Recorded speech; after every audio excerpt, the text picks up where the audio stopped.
Welcome to Kick. Welcome to Kick. Welcome to Kicker Unmasked Live Weekly.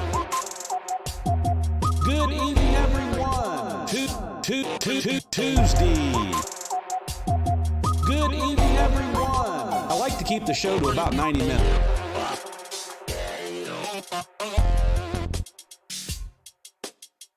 Kippolicious.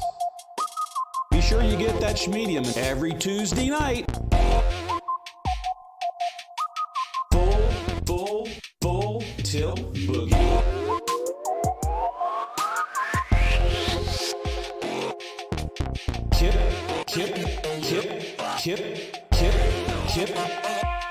Kippolicious.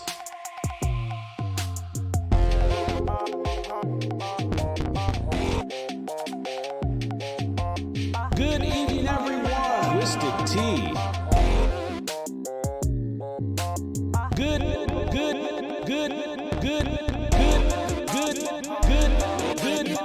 evening, everyone.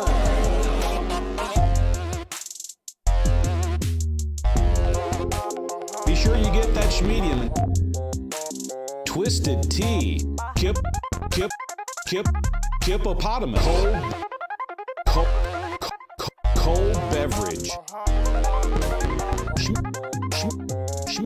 Schmedium. Midler. Out in BFE. Out in BFE. At the end of the day, full. Good evening, everyone.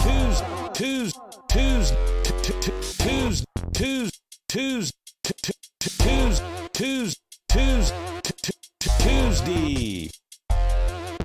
Full tilt boogie.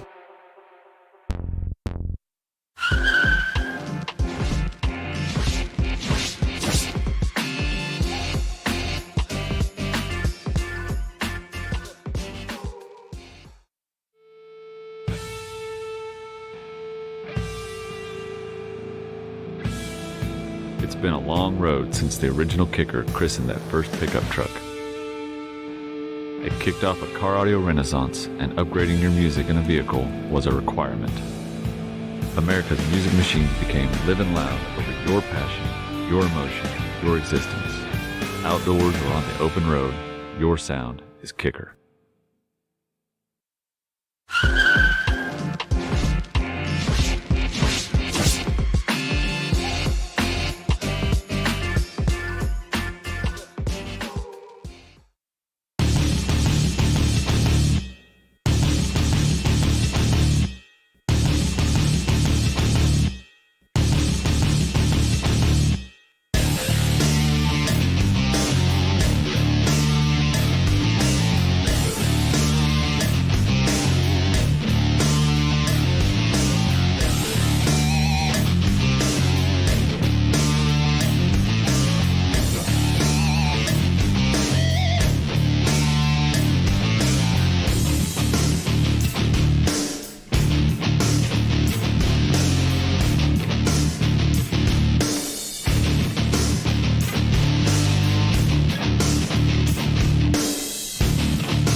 Something bad, your hands on the wheel, got a sexy touch. It's enough to make me and my Chevy blush. So long, take it all off with that highway. Turn me on, I'll let you drive, baby. You can take it fast as you want to. Girl, little dirty looks damn good on you. Start me up, Stones on the radio. Girl, I love it when you let go. Don't waste your way in the wrong way. Get off on some 4x4 play.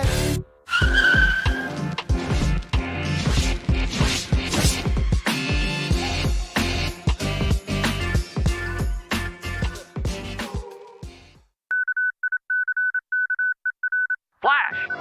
This just in. Extra low frequencies detected emanating from the heavens.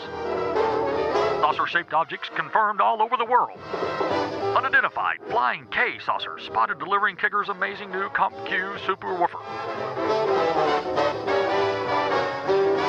Built for precision, built for abuse, built for the future and benefit of mankind. Kicker's new Comp Q woofer leaves audiences astounded and amazed as it reveals subtleties in their favorite music in a way that is sure to make women blush and grown men cry.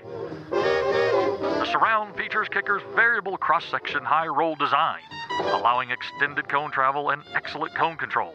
It's firmly attached to the cone, reinforced with our iconic stitching. Betsy Ross would be so proud. The injection-molded solo cone and laser X cone brace combined in a single ultra-rigid unit.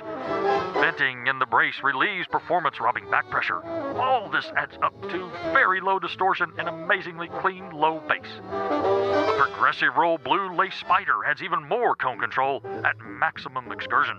The woven tinsel leads are sandwiched between the spider and the lace for durability and long life and to prosper. The spring terminal's heavy-duty square design accepts wires as big as 8-gauge or two 12-gauge wires for multi-sub installations. The high-temp voice coil is rumored to be spun upon the looms of the gods of polyamide fiberglass, along with a reinforced former for high strength and power handling. Now, add colossal magnets, plus a cavernous bump back plate, an extended pole piece created in a single forging, the likes that haven't been seen since the creation of Poseidon's trident. And the result is a driver with superior control and effective heat dissipation that extreme performance demands. The all-new Kicker Comp Q is designed from the ground up to deliver everything you demand from a premium subwoofer.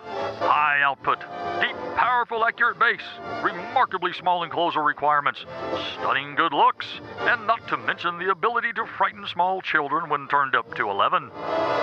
So there you have it, the all-new Kicker Comp Q subwoofer. Another zenith of innovation and epic majesty from Kicker.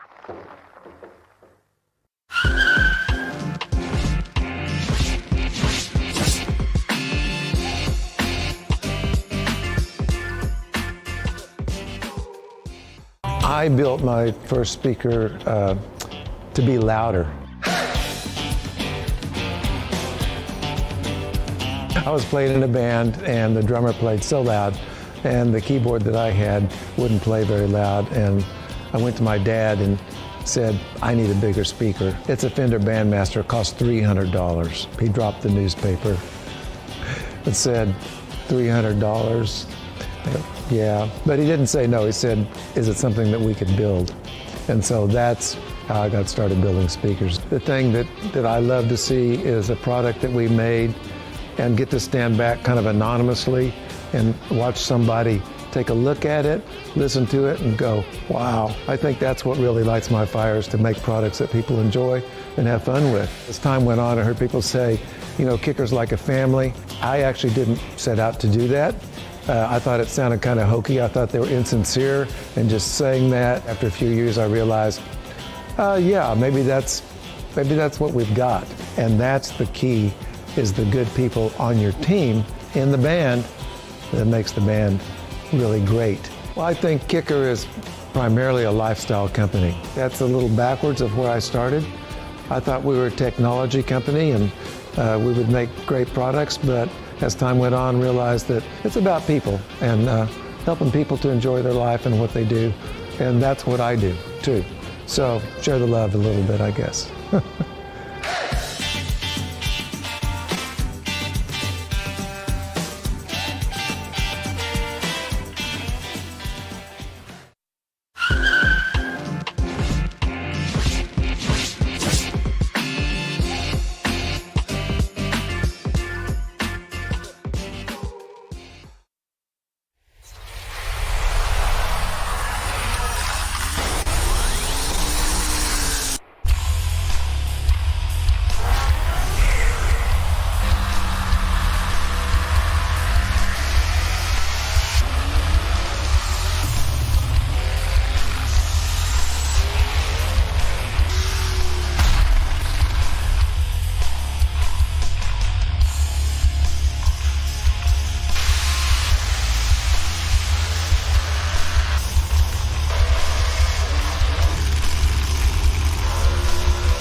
Do not attempt to adjust this transmission. We have assumed control. The year is 1980. Music fights for its very survival in an acoustically desolate wasteland man calls automobile. Enter Steve Irby, a man whose love of music helped end this scourge forever and forge a path for modern car audio to follow. A humble musician with a passion for quality sound, Mr. Irby is a man who feels it is his destiny to provide a sanctuary for mobile audio.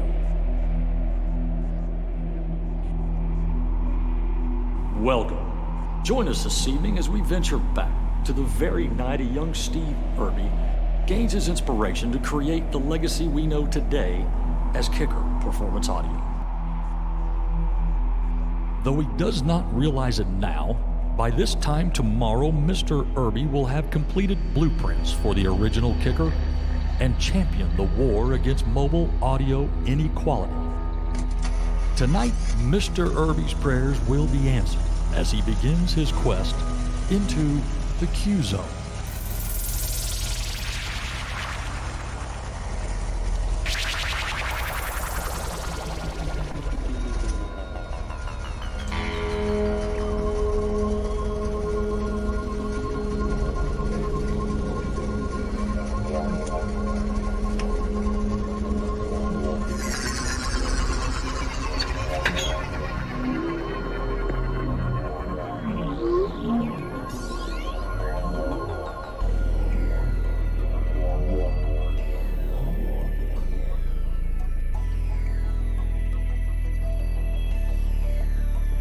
KICKER L7QB8. With roots dating back to KICKER's inception, Mr. Irby and his team of engineers have achieved an unrivaled level of design and functionality.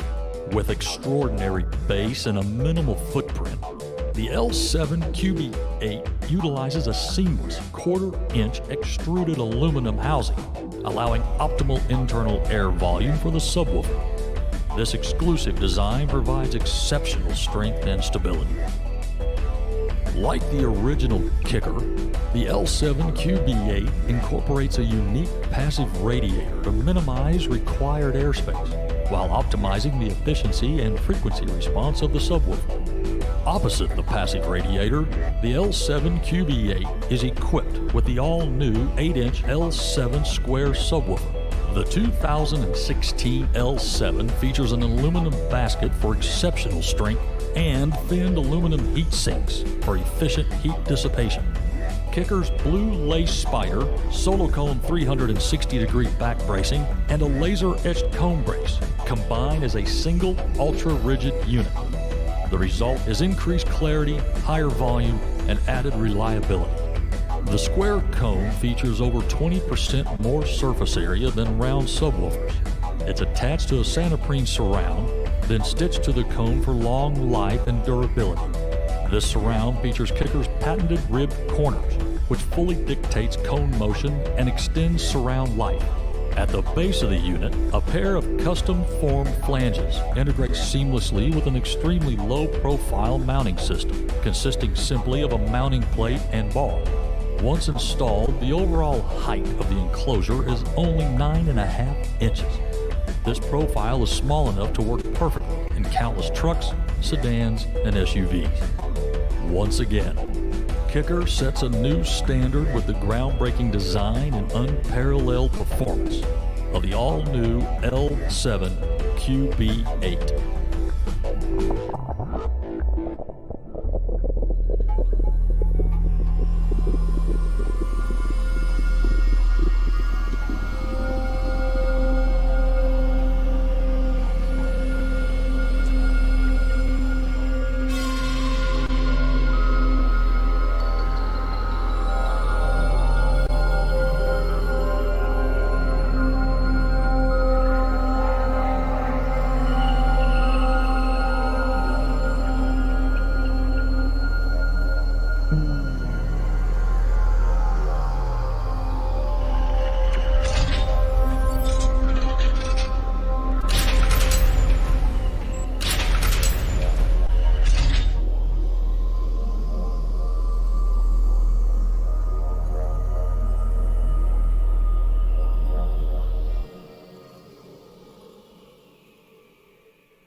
Good evening, everyone. Tuesday night, 7:30 Central Time. It is Kicker Unmasked Live Weekly.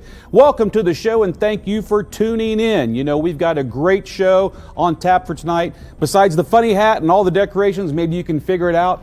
We are celebrating our 52nd Unmasked Live Weekly show.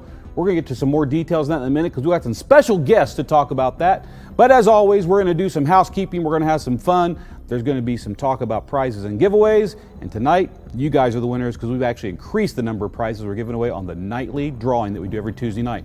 Don't know about that? We'll get to it in just a second so you know.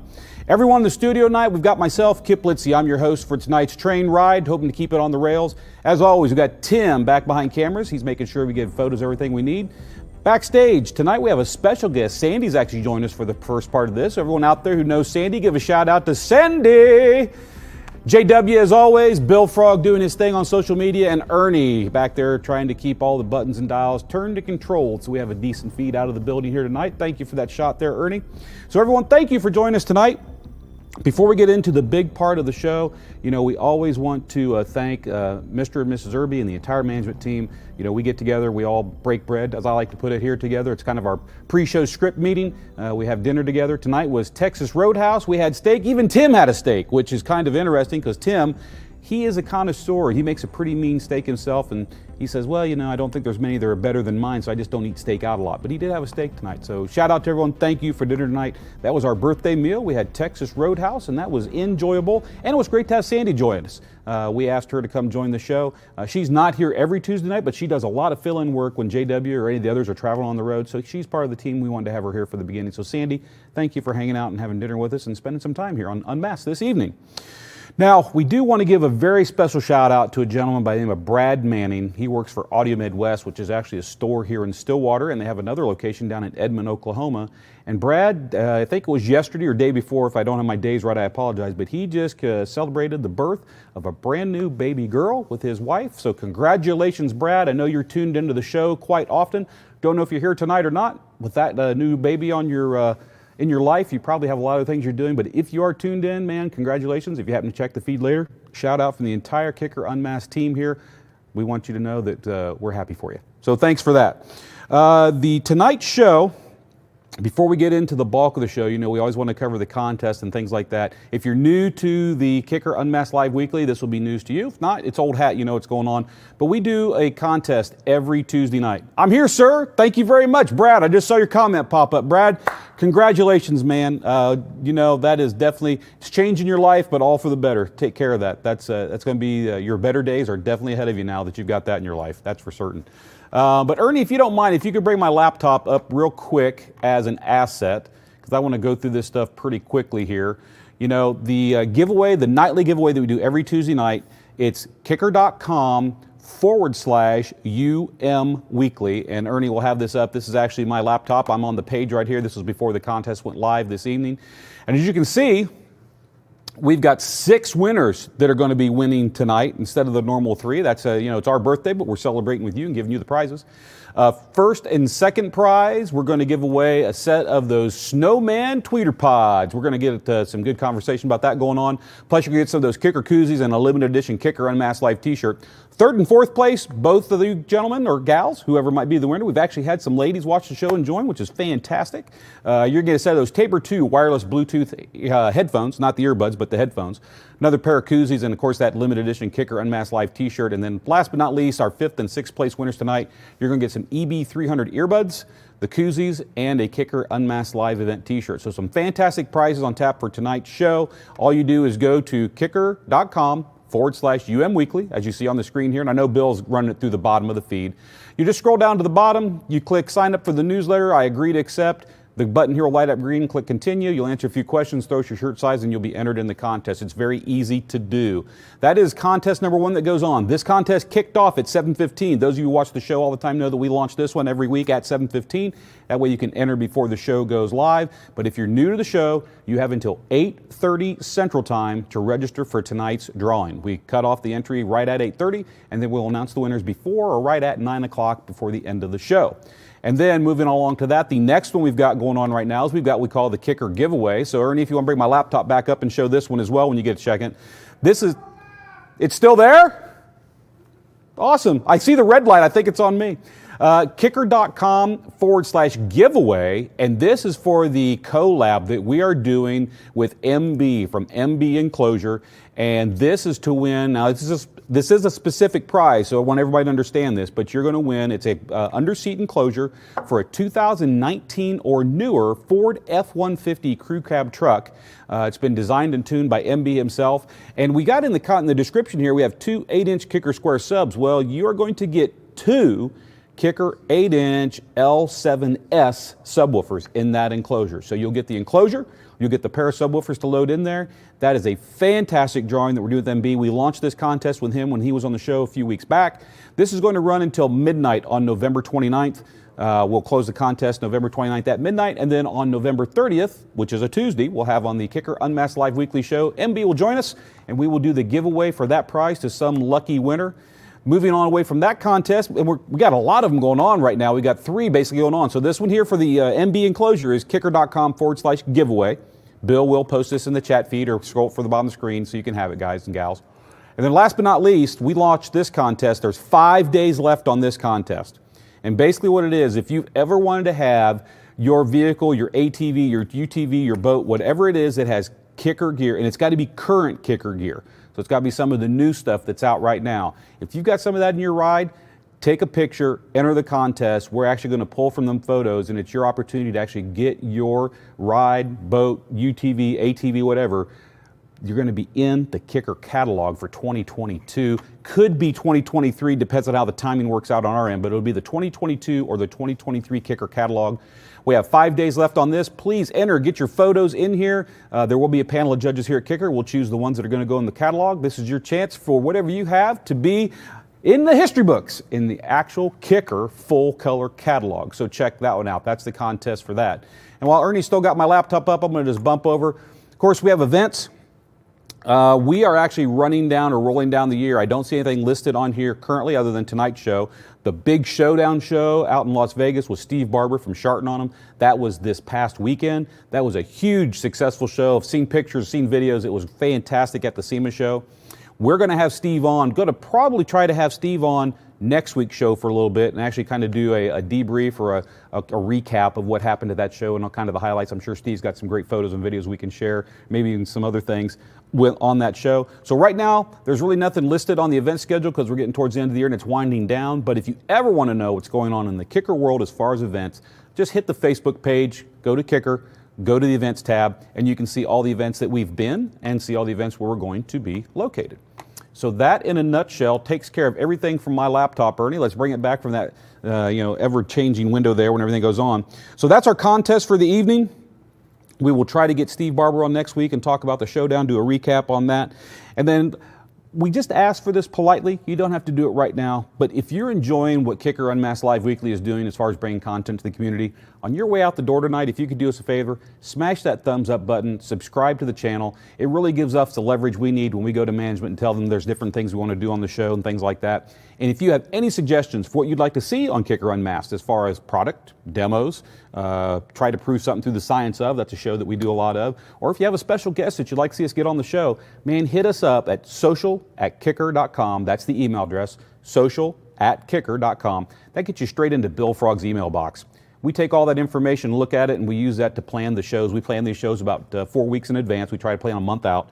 And so, man, if you've got anything you'd like to see, let us know. We're always interested in that. We put this show together for all of you out there who tune in, and it's important to us that you guys enjoy the content. So please, smash that thumbs up button if you enjoy it, subscribe if you like it, and let us know what else you'd like to see on the channel. That's important to us. Now, we've been doing the last couple weeks, and I actually boiled it down to just a one-page form to make it a whole lot easier for everyone so we can get onto the show a lot quicker. And right now, with the global situation, as everyone knows, manufacturing, logistics, shipping things from point A to point B, getting it off of port, getting it actually to where we can ship it. My favorite term, I call it a dumpster fire because it really is. So what we've decided is kind of important is as we get products in, because they're in such short supply right now, we want to let you know what's available and out in our Kicker dealer, whether it's an online dealer, your favorite one, or a brick and mortar store that's in your town. Now keep in mind, if you hit kicker.com and we show it's out of stock, It doesn't mean that there may not be any available. It just means that we don't have any here at Kicker to sell off our direct website. We ship to all of our dealers first. If there's anything left out of a shipment, we keep it here then so that we can sell it out of kicker.com direct.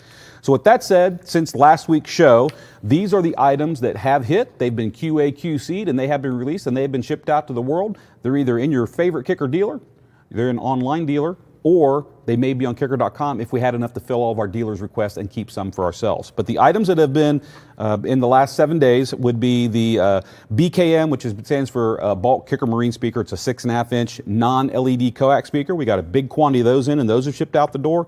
We got some more of the DS series 3-way 6x9s in. That would be the DSC 69304. Got some of those in, out the door. Marine subwoofers, we got the 10-inch, which we call the KM104. That's a 4-ohm 10-inch. And we also got the KMF, which is the free air version of that woofer. So when it comes to the KM10, we do a standard version that's designed for a sealed box. And we do the F version, which is free air, which works well in an infinite baffle or in a ported situation. We got some of both of those in, shipped out to our dealers. Check them out if that's something you're looking for. We also got some more of the 6.5-inch LED coaxial cans, the KMTC65s. That's the ones with the nice swivel mount. We covered that in last week's show with John Myers. LED, the nice bracket, does the 359-degree swivel. Some more of those in, out the door. And then amplifiers, man, these are some of the hardest things to get a hold of right now in the manufacturing world because of the chip shortages and everything that's going on. And these things are real, folks. You've got manufacturers like GM who they were down 40% in the last 12 months because they couldn't get enough parts to build the computers to make trucks and cars. I mean, they're down 40%. That's how serious this chip shortage is.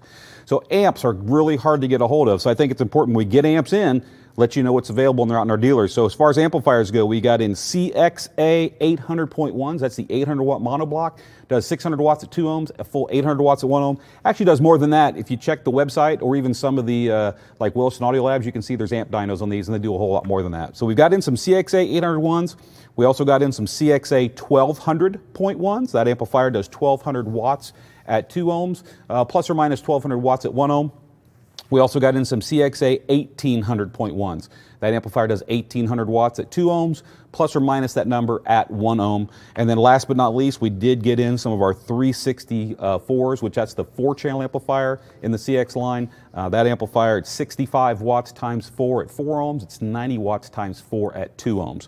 So that is the short but important list of products that we have QA, QC'd, have hit the building and have been shipped out to our local Kicker dealers or our favorite online dealers that you like to shop with. They're available there as well. So if any of that product's in your shopping, it's out there. Go look for it. It's available right now. And so with that said, it is our 52nd show.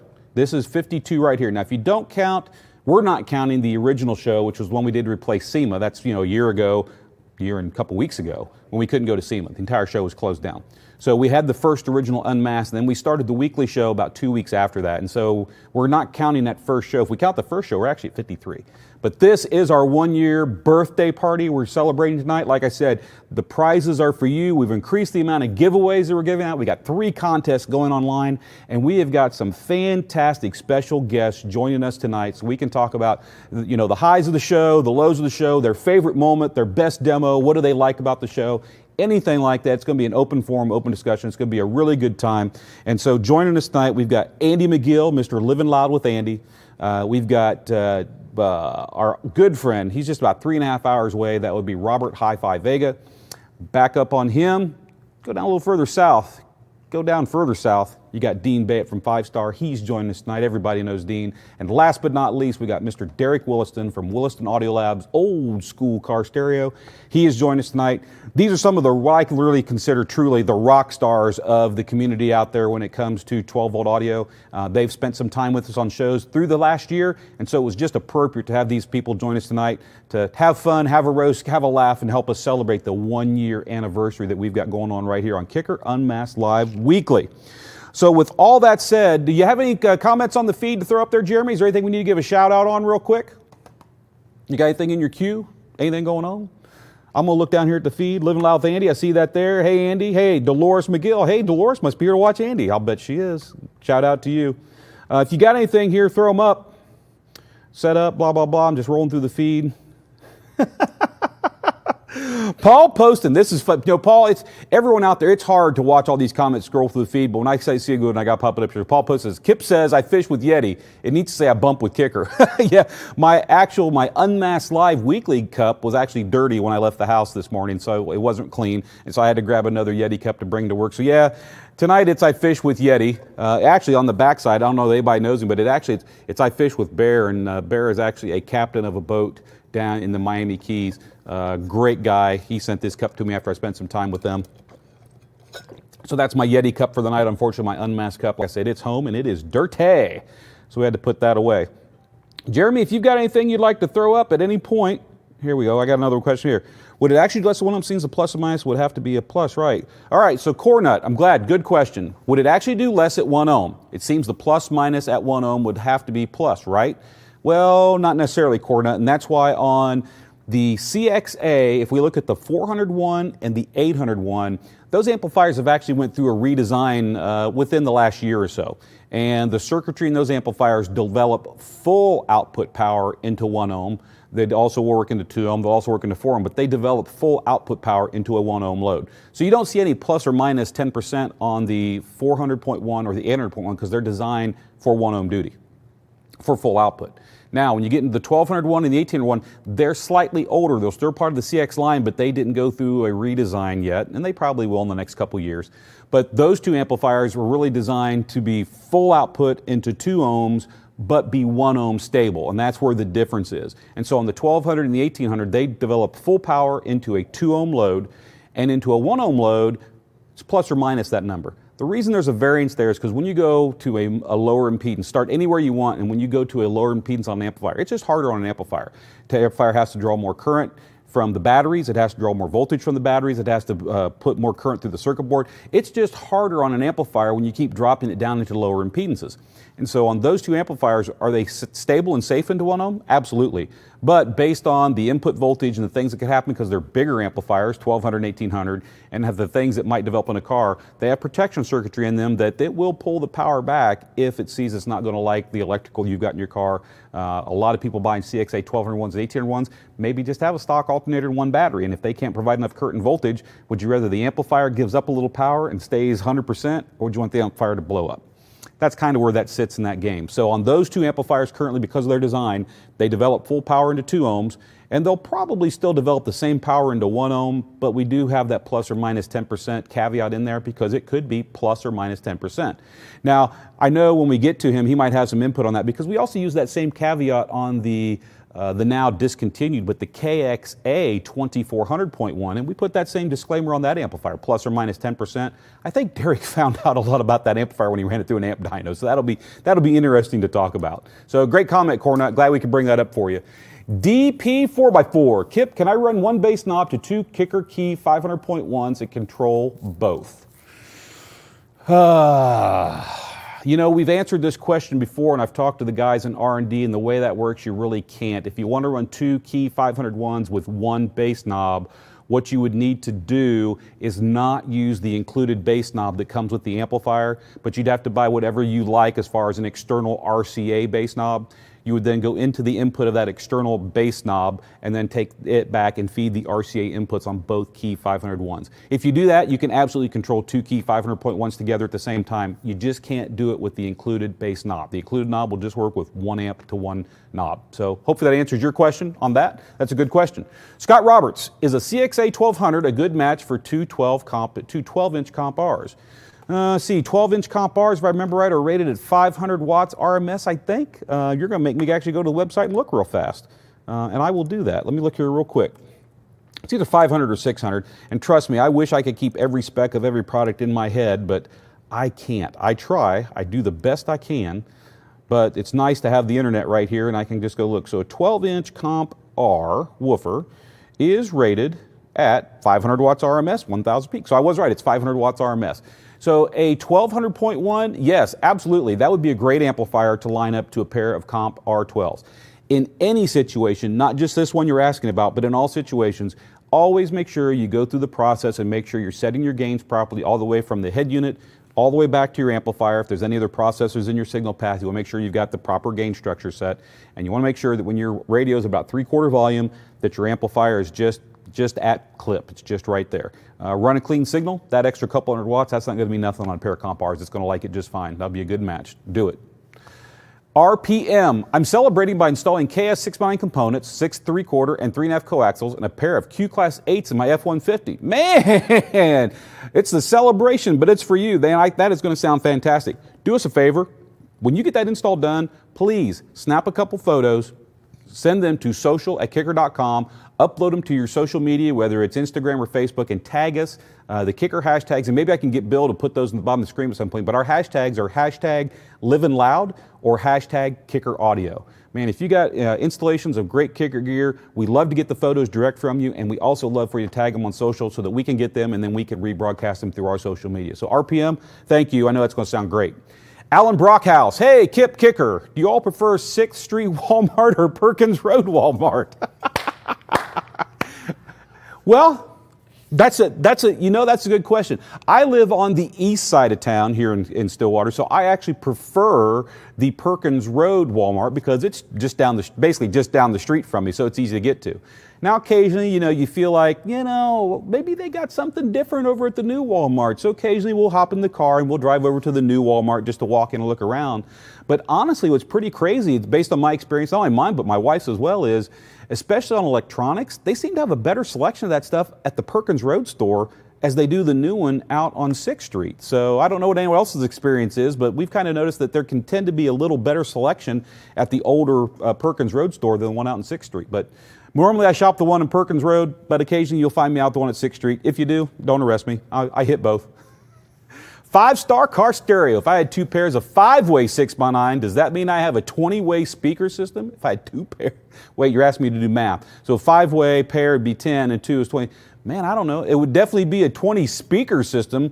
Now, I would say it would actually be a 5. If there was 5 speakers in a 6x9 and they were crossed over properly, that would be 5-way for the crossover point. And just because you got 4 of them, it would still be a 5-way. It'd just be a 5-way with 20 speakers. That sounds like a riddle. You just did that on fun. That's Dean. Good to see you, Dean. We'll get to you in just a minute. So with that said, JW, if you come across any other questions that are good, throw them up on the screen and let's talk about them no matter what it is. Like, get them up on the screen. But I want to get to the meat and potatoes tonight's show because I know this is what people have tuned in for. I can say with an open heart and a serious mind that I do consider all of these guys to be the rock stars of the 12-volt community, and there's no particular order to bring these guys up in, so I'm just going to randomly do this, and I'm going to start off with, let's start with Robert High Five Vega. Let's bring Robert into the feed. I wasn't told Dean was going to join, otherwise I would have dipped.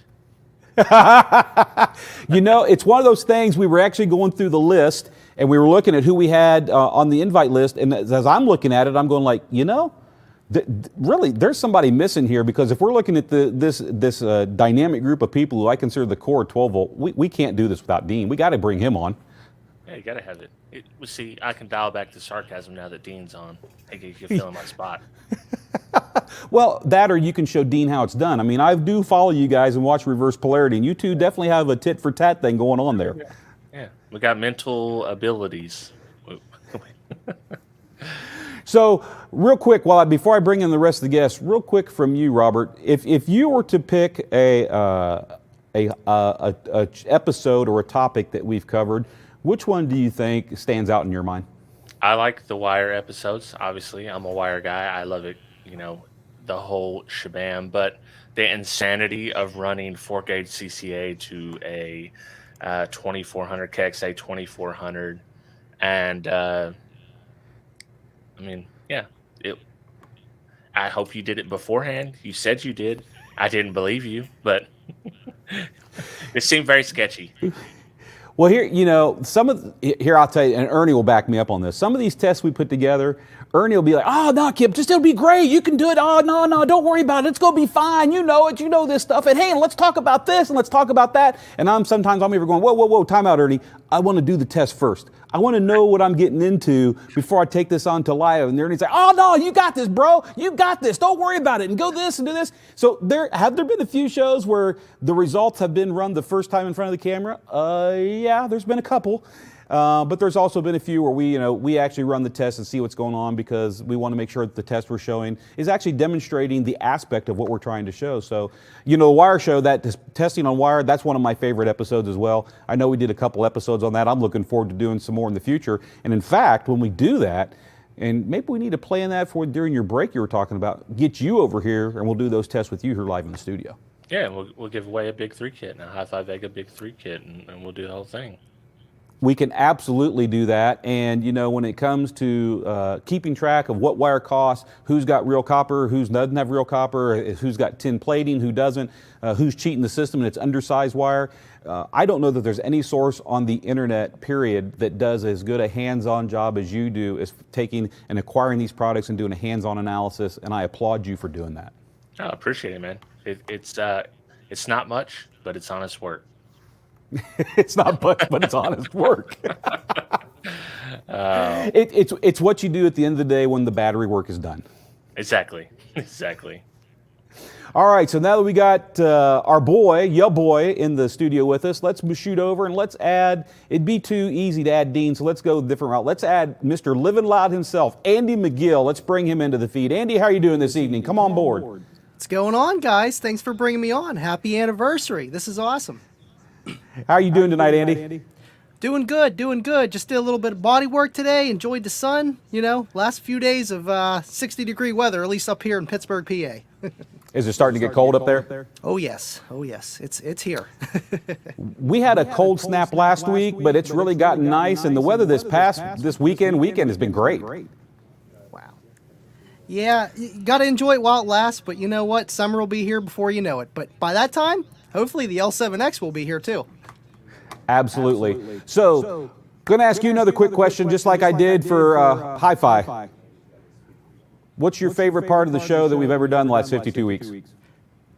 I know I was listening to Rob's answer to that, and it's like really hard to narrow it down because there were so many awesome videos. But I think the best part about it all is the testing of the equipment. Not per se just kicker equipment, but you happen to have it laying around, you might as well use it. And I like showing real-time results. And I think one of the coolest ones, in my mind, was the voltage drop test. I know that's something you guys had for a while, but not everyone sees that stuff. And to be able to show these shows weekly, every Tuesday, it's a lot easier to see it rather than, searching on YouTube and hoping you fall on that video that you guys made a while ago. But I love that test. That was a good test, and that stands out. I wanted to ask you for that, and thank you for pointing that out. Real quick, I'm getting a heads up from the back of the studio that apparently I'm coming through as an echo from your end. So do you have me mixed in somehow or something? I can check my settings. Give me 1 second. Sorry, guys. No worries. Just go ahead and check that. No, you're good. While you're checking that, let's go ahead and bring in the man, the legend, the myth. He keeps every wire tire company out there available in business. That means to be Dean Bayett himself from 5 Star. Dean, come on and join the feed, if you will, sir. JW, bring him up. Yo! How you doing, Dean? Oh, I'm having fun. How are you? Well, I know that you have had a very busy month this last month. I've been watching a lot of the videos you've been doing, and you spent a ton of time on airplanes and out in Arizona. Arizona, Nevada, Oklahoma, Washington. You've been a busy man, honestly. And, when we were looking through, when we set this show up, it was just one of those things that I'm looking like, Dean's not here. We got to have Dean on the show tonight. It's just not going to be appropriate unless we have Dean join the feed tonight. So thank you for accepting the last minute notification where we screwed up and forgot to ask you last week. It's okay. Look at him sipping his tea over there. That cup's looking pretty good. Look at that. Yeah, we got those. They actually came in today. Fernando was like, tell them I said thank you. Tell Fernando he is entirely welcome. It's our pleasure to share those with you. And just so everybody out there who's seeing these, so you get an idea, is basically it's kind of a special thank you gift that Sandy and JW and all of us kind of talked about and championed. And everyone who's been on the show as a guest has, and if they haven't got it yet, they will receive one of these KICKER UnMasked Live Weekly cups with their name engraved on the back. So that's what they're showing off. So don't feel like they're just special. They may be special, but they've actually been on the show, and that's why they got a cup. So they're super sweet, man. Thank you so much. It's, I don't know if you guys are catching Timmy over there, but I got silly string. I'm not afraid to use it. Oh, I got blue goo all over me. Don't ask me why. There, that's for you. Keep it clean. Different show, Dean. Different show. Side check. Hey, we're keeping it PG-13 here. I just said blue goo. There's no, hey, come on, straighten up, fly right. But you know me and Dean can't be together. That's very true, very true. But I got to ask, so if I brought everyone on, I got to ask Dean. So Dean, in the past 52 weeks, as you've participated in the show, or maybe you've even caught some of it because I know you're a busy man, what do you think has been a highlight for you as far as looking at what we've done here on Kicker Unmasked Live Weekly? It never fails. I always seem to tune in just when the show does this, goes off the rails. So it's like, I enjoy that. It was funny you were talking about, testing something before you film it. That is kind of one of the things that we always do. And it's like, I would tune in and be like, yeah, well, we're hoping this works. And it's like, you gotta break it before you film it, let's test this. Because nothing sucks worse than, But make sure the record button's on just in case something does blow up. You catch it beforehand. Yeah. Well, and the thing that goes along with that, Dean, and I know this has happened to you. You put together a test, you run it, it does exactly what you want, and then when you do the live version of it, something goes bad. Oh yeah, when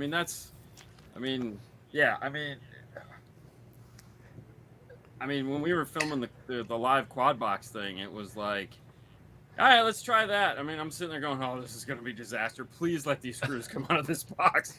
It's like, and I'm sitting there going, man, I hope the inside of this box looks as cool as they said it did. If it doesn't, this is going to suck.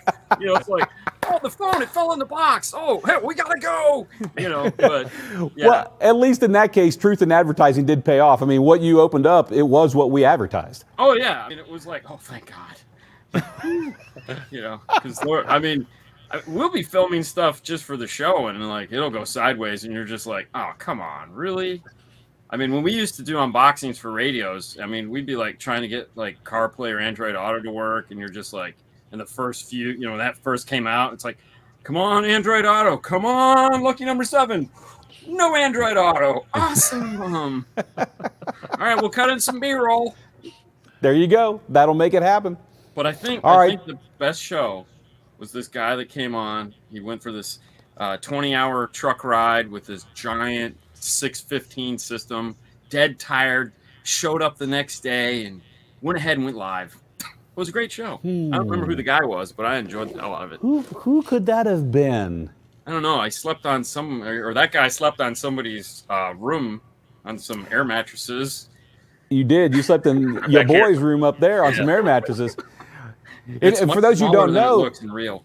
Yeah, that was actually when Dean and Fernando brought one of the Kicker rigs back up here to Stillwater, Oklahoma from Florida, and we had him on the show that week. Yeah, it was fun. I had a good time with that. That was a really great time. That was a good time. That was a great show. That'll always be my favorite. So, as it should be, as it should be. So that leaves us. We got to get one more knucklehead to join us. The rest of us knuckleheads, and that is, last but certainly not least, that would be Mr. Dereck Williston himself from Williston Audio Labs, old school stereo. Dereck, come join the feed this evening, sir. Boom. What's going on, guys? Hey, it's fine. I'm always the tallest and always have the W as the last name, so I'm used to being last. It's fine. Also did want to let you know that Mr. Riculous wanted to be here tonight. Really wanted to talk about why you guys haven't got 1 million subscribers yet, because the awesome job you're doing. And he was going to talk about that, but unfortunately he's stuck on that Squid Games, and he just couldn't make it. So my apologies. Maybe next time. This Squid Game, it looks like, I'll have to admit, I don't know anything about it. I've heard the name, but I don't watch it. I don't even know what it is. You're not missing much. It's kind of gory, but, Tim said he binged them all, so he's completely up to speed. So if there's any Squid Game questions, we'll have to bring Tim on camera. Yeah. Fernando watched him on the plane. It's addicting. So same question for you, Dereck, because you're joining the feed. If you have to look back over the last 52 episodes, either ones you've watched or ones you've participated in directly, what for you is a highlight as far as in the last 52? Yeah, I'm going to go out a little bit on a limb here just because I'm an old school fanatic, but the one with your boss, Kevin Campbell, to me, like any of this historic stuff, you're laughing because you think I'm kissing up. I'm really not. No, I don't think you are. No, that type that type information that just really gets lost over the years. I'm afraid that a lot of that will get lost. So I really applaud you guys for putting that up so that people that may not care about the history of car audio right now will still have that in the future and can talk about some of the pioneers like Kevin. I mean, he goes way back into the 70s. I mean, even to when Fosgate started. I mean, so we're talking a long time ago. And things like that to me are just really interesting. And even though I never liked history in school, the history of car audio just fascinates me. So it's because it's something you enjoy it. So you enjoy knowing the history of what what brings you pleasure, which is interfacing in this community, in this hobby. I mean, that's really, all of us got into this for audio. Now, some of us have gone different tangents for different reasons, and it's kind of turned into other things for some people. Like 165 dB at 20 hertz really isn't quote unquote music, but it is a different aspect of car audio. Absolutely. Really? I know if I would have studied this much in high school, man, I would have been. Who said? Valedictorian. You know what I mean? I mean, of all the guys here, I know Dean's a SQ I'm playing 20 guy. hertz. I'm playing 20 hertz. Can y'all hear it? I'm playing 20 It's not wasted information at all. So we play 20 hertz on that. I'm a paycheck guy. I'm going to be honest with you. It has nothing to do with sound. I'm a paycheck guy. What do you want? Okay, you got it. I can make it happen. I can make it happen, Captain. So, if you haven't seen that episode, and I'm only going to tie into this real quick because you brought it up, Dereck, is that episode we did with Kevin. If you are into the history of car audio, you need to go back. Maybe Bill, while he's back there, he can actually figure out what episode it is and maybe post it in the feed. But it was really cool having Kevin on the show. He is the director of marketing here at Kicker, but the reason we had him on the show wasn't for that, is that he is one of the founding fathers of what you know today as Rockford Fosgate, and he's had his fingers in so many other brands and companies over the years that it was really cool. And as you said, it's on video. So now if anybody wants to know that story or know what Kevin had to say, they can go watch that video and they can get really a good glimpse into the history of his career path or his arc and what it had to do with the origination of car audio as you know it today. Absolutely. I know when him or Steve like one of my posts, man, that gives me a little bit of chills, the goosebumps. It's awesome. Part of history. So what I'm going to do, I'm going to bounce over. I'm looking at the screen. I'm going to bounce to this direction, which is actually this direction, because when you're looking at the screen, it's never the right way you point the first time. And go. So tell me what's on your mind, Mr. Hi-Fi Vega. I mean, here's the first year, 52 shows. What's on your mind about what we're doing? What's on your mind about what you're doing? It's an open forum night. What do you got? Yeah, his hair. Yeah. See, I'm growing out some hair. I told everybody I was going to. They didn't believe me, but it looks like he's 12. Yeah, man. Got the little mustache going. Got a little hair on his head. See, that's what happens. I didn't even get to get my cup in time. I just got off work. But what's on my mind is this, what this show. We talked about it a little bit last night on, why am I forgetting? Space Wars. Space Wars. I'm so sorry. That's a Dean move. That's a Dean move right there. But doing too many shows, man. Right. The Q class amps being way ahead of their time, and people really not understanding what these amps are, what they're capable of, what they do. I think that this show kind of is going to alleviate that problem in the future. It's going to be like, hey, this is the new Z class amp. It's got a DSP built in. Kicker actually makes a DSP. It's just in an amp, one that you could tweak. So I think that that's the legacy of the show so far, is you're actually getting to talk to the people and tell them about products, day to day, every single week, so they can understand what's going on. And it's not just through, dealers get this training, of course, but the people don't always get to see it. And that's kind of what started this UnMasked Live concept, was that very first show, which is, okay, this is all stuff we normally just show to dealers and reps. So let's open this up. Let's do it for our dealers and our reps, but let's take another step further. Let's show the entire world. Now, I think it's been a good thing to do that. I think the weekly show for us has been a good thing to continue that.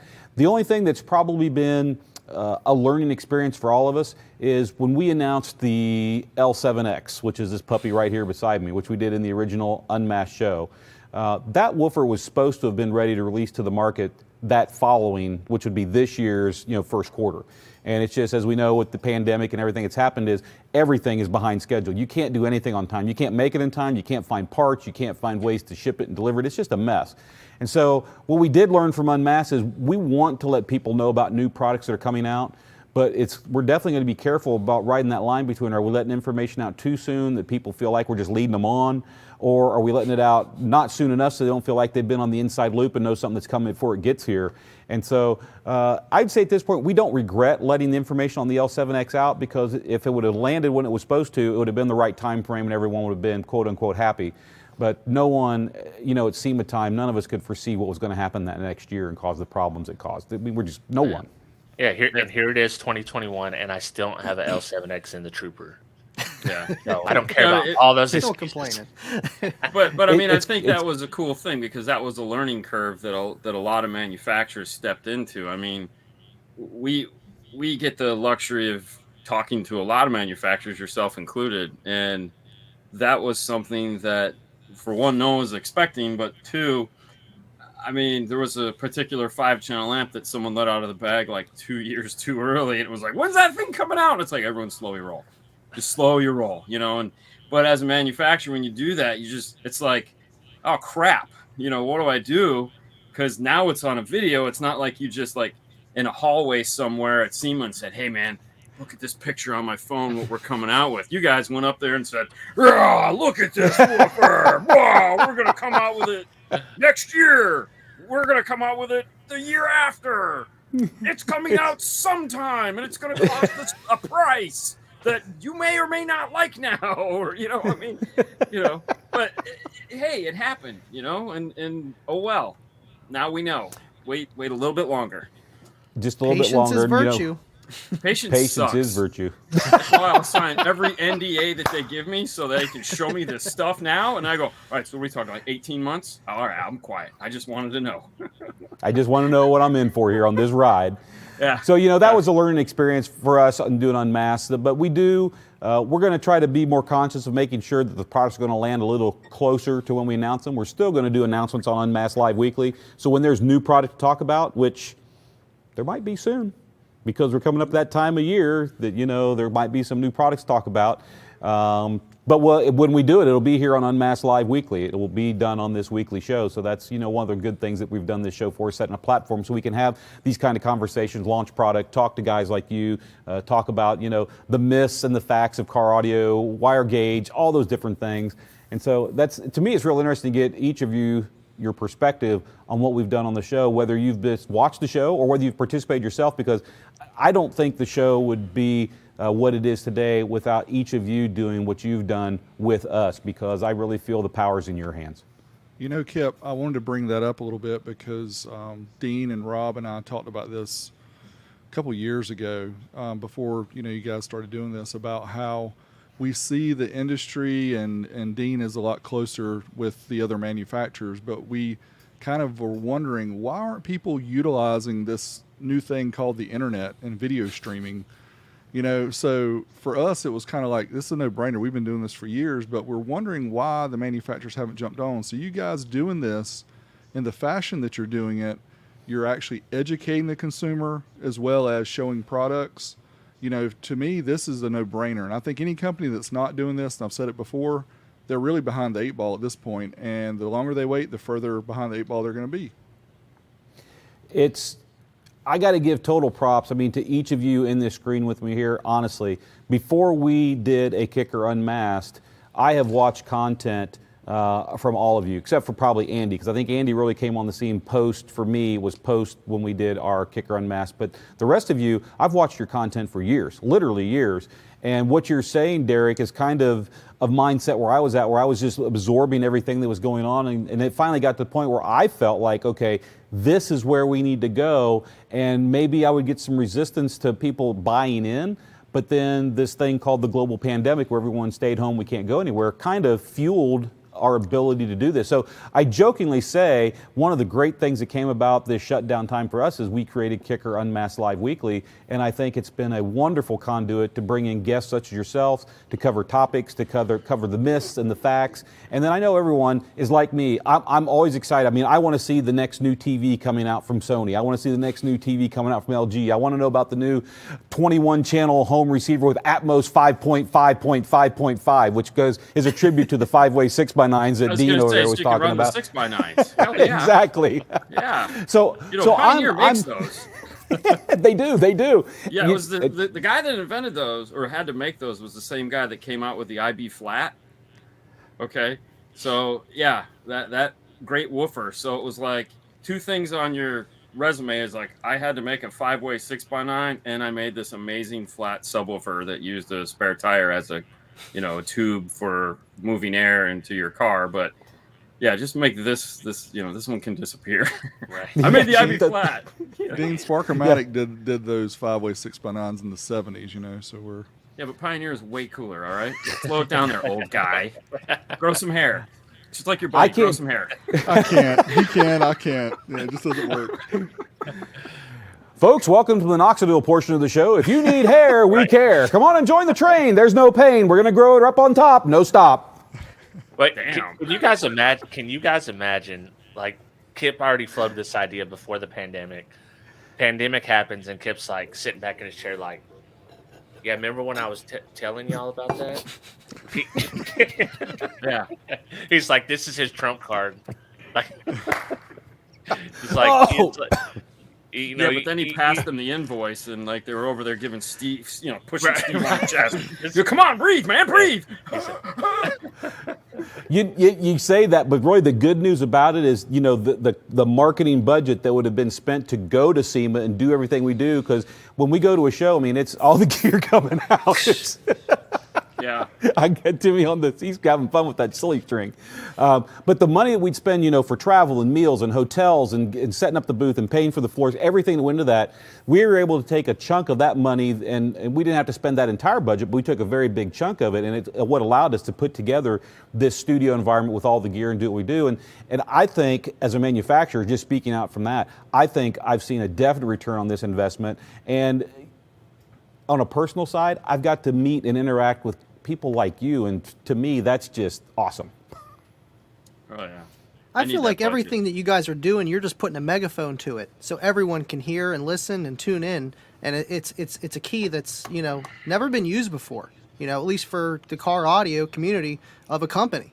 What you guys are doing is it's awesome. It's awesome. It's something I get the family. Okay, listen, it's Kicker Unmasked Tuesday. We're gonna sit and watch Kicker, and the kids are kids, but Kayla's sitting there watching it, and it's something a lot of people can understand because you guys do make it simple enough for the novice to understand.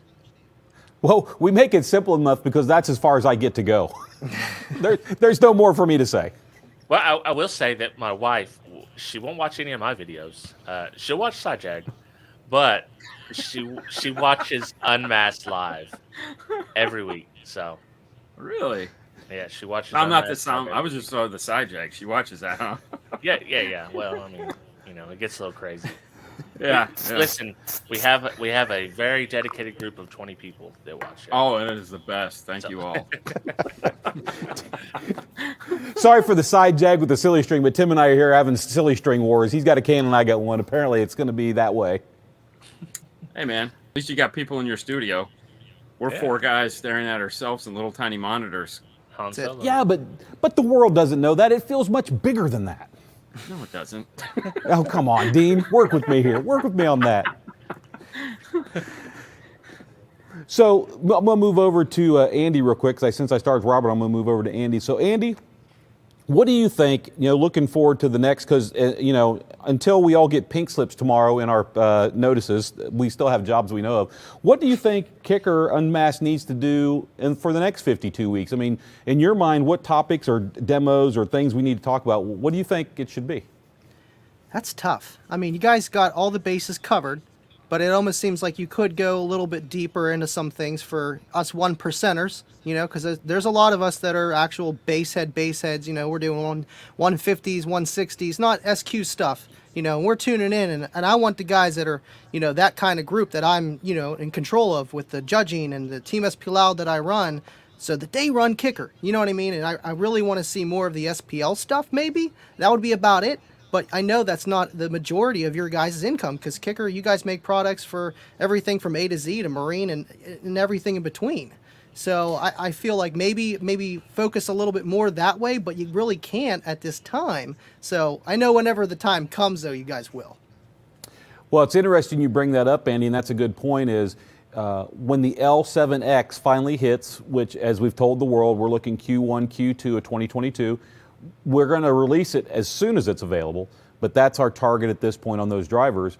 And once we have some of these where maybe instead of a cup showing up in the mail, maybe, Mr. Dereck Williston gets an L7X10 or an L7X12 that he can build a box and experiment with, or maybe an Andy McGill gets a 15. I know it's not an 18, but hey, Andy, maybe you get a 15 that you can play around with. Once we get some of these products, we can actually get in the hands of you people, you guys, like this, and get some real world experience. Then I think it makes sense to bring that back around to the show, and then we can talk about what was your experience with that, what did you do, what was your box recommendations. And when this driver finally gets to the point where our own tech support staff upstairs can spend some time playing with them as well, they're going to get more educated on what they need to know and talk about when it comes to this driver. Because right now, it's been 2001, I think, so it's been 20 years since there was a Solo X woofer launched in this company. So there's a lot of people, both inside the company and outside the company, is excited for this thing to come along, and it will open up those doors to having those conversations and trainings and discussions more about an SPL oriented thing, which won't take over Unmasked Live, but I think it'll become definitely a little more part of what we're doing on the show. So I love that input from you, Andy. Absolutely. Whenever, like I said, whenever the time comes, I know you guys have got it. So we're gonna take it to the parking lot. Could do that. Ooh, if we're gonna do an SPL show, we got to take it to the parking lot. Oh yeah. You talk about the Kicker parking lot? Why not? Let's LSS pick off meet. Everybody. Just aim it Dereck, towards the Rob. water. Aim it towards the water. I can honestly, other than Andy, which Andy, we need to get you out here at some point on a trip and do a little visit here at Kicker. We need to get you out here at Kicker. But other than you, everyone else has been to the facility here at least once, a couple of you multiple times. And, we're butted right up. So we're on 23 acres here, but we butt right up against a residential neighborhood. And we actually tried to have what we called a summer bash here in the parking lot, which wasn't an SPL contest. It was just more or less a car show / audio show. And there were lots of people next door that complained about the volume and the noise, and it just didn't work out. So if we were to have an SPL show here in Stillwater, which we've talked about, it just wouldn't be here at the facility. We'd have to find something maybe that's out in the country a little bit. And there are a couple places we could use. Yeah, I was going to say the airport's right by you guys. There's nothing going on at the airport, so I mean, Duck.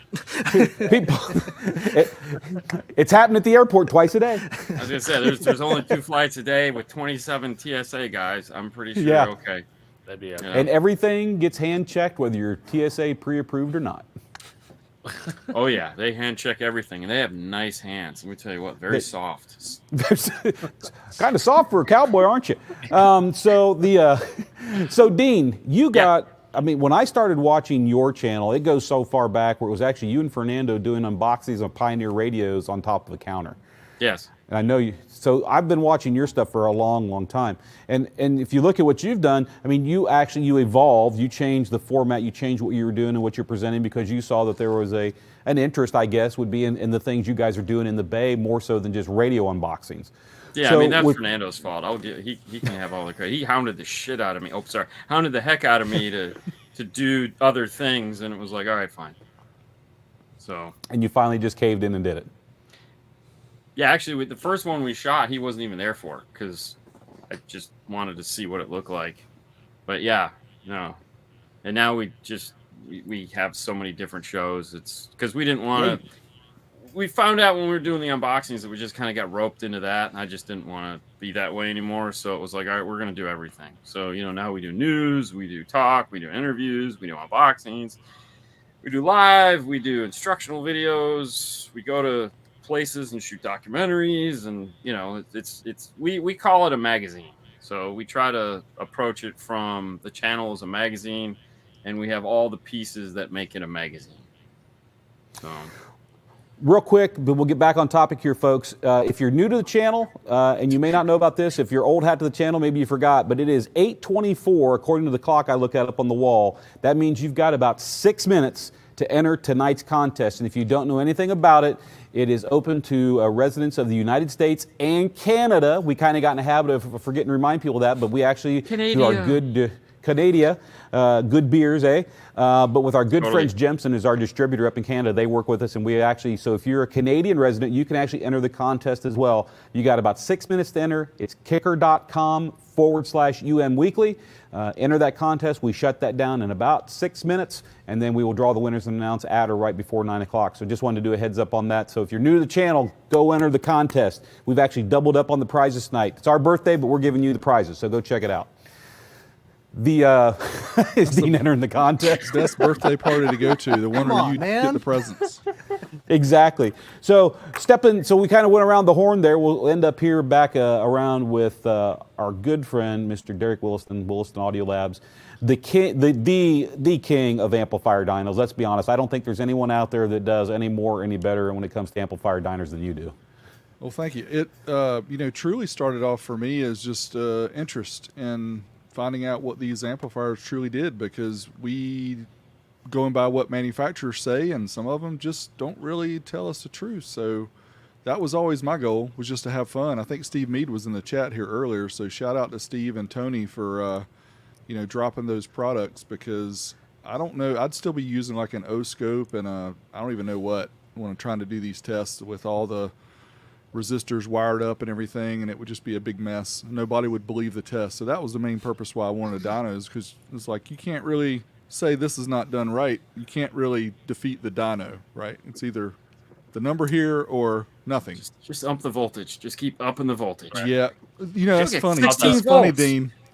You say that, and the first time I show a test at 13 volts, people are like, man, you got to bump that up to 14.4. 13 is nothing. And I'm the same as you. I'm like, how many people are going to be able to use voltage like that?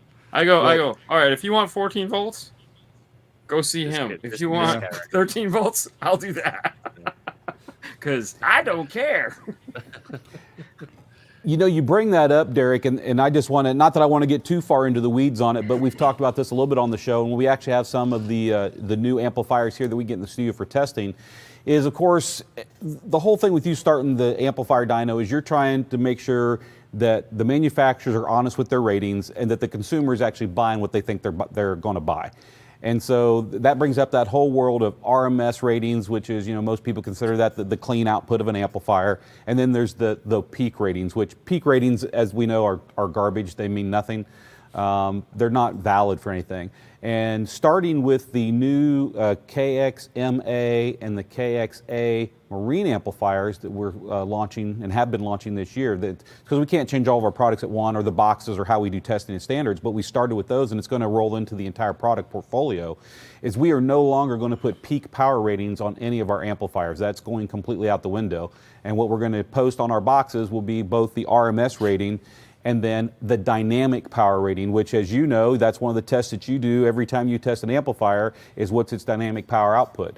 Now, if you're, I'll let you go into that a little bit. I mean, what do you see as far as is that a pro or con? It actually puts smaller power ratings on our boxes, but we're willing to do that because we think it's more of an honest rating system.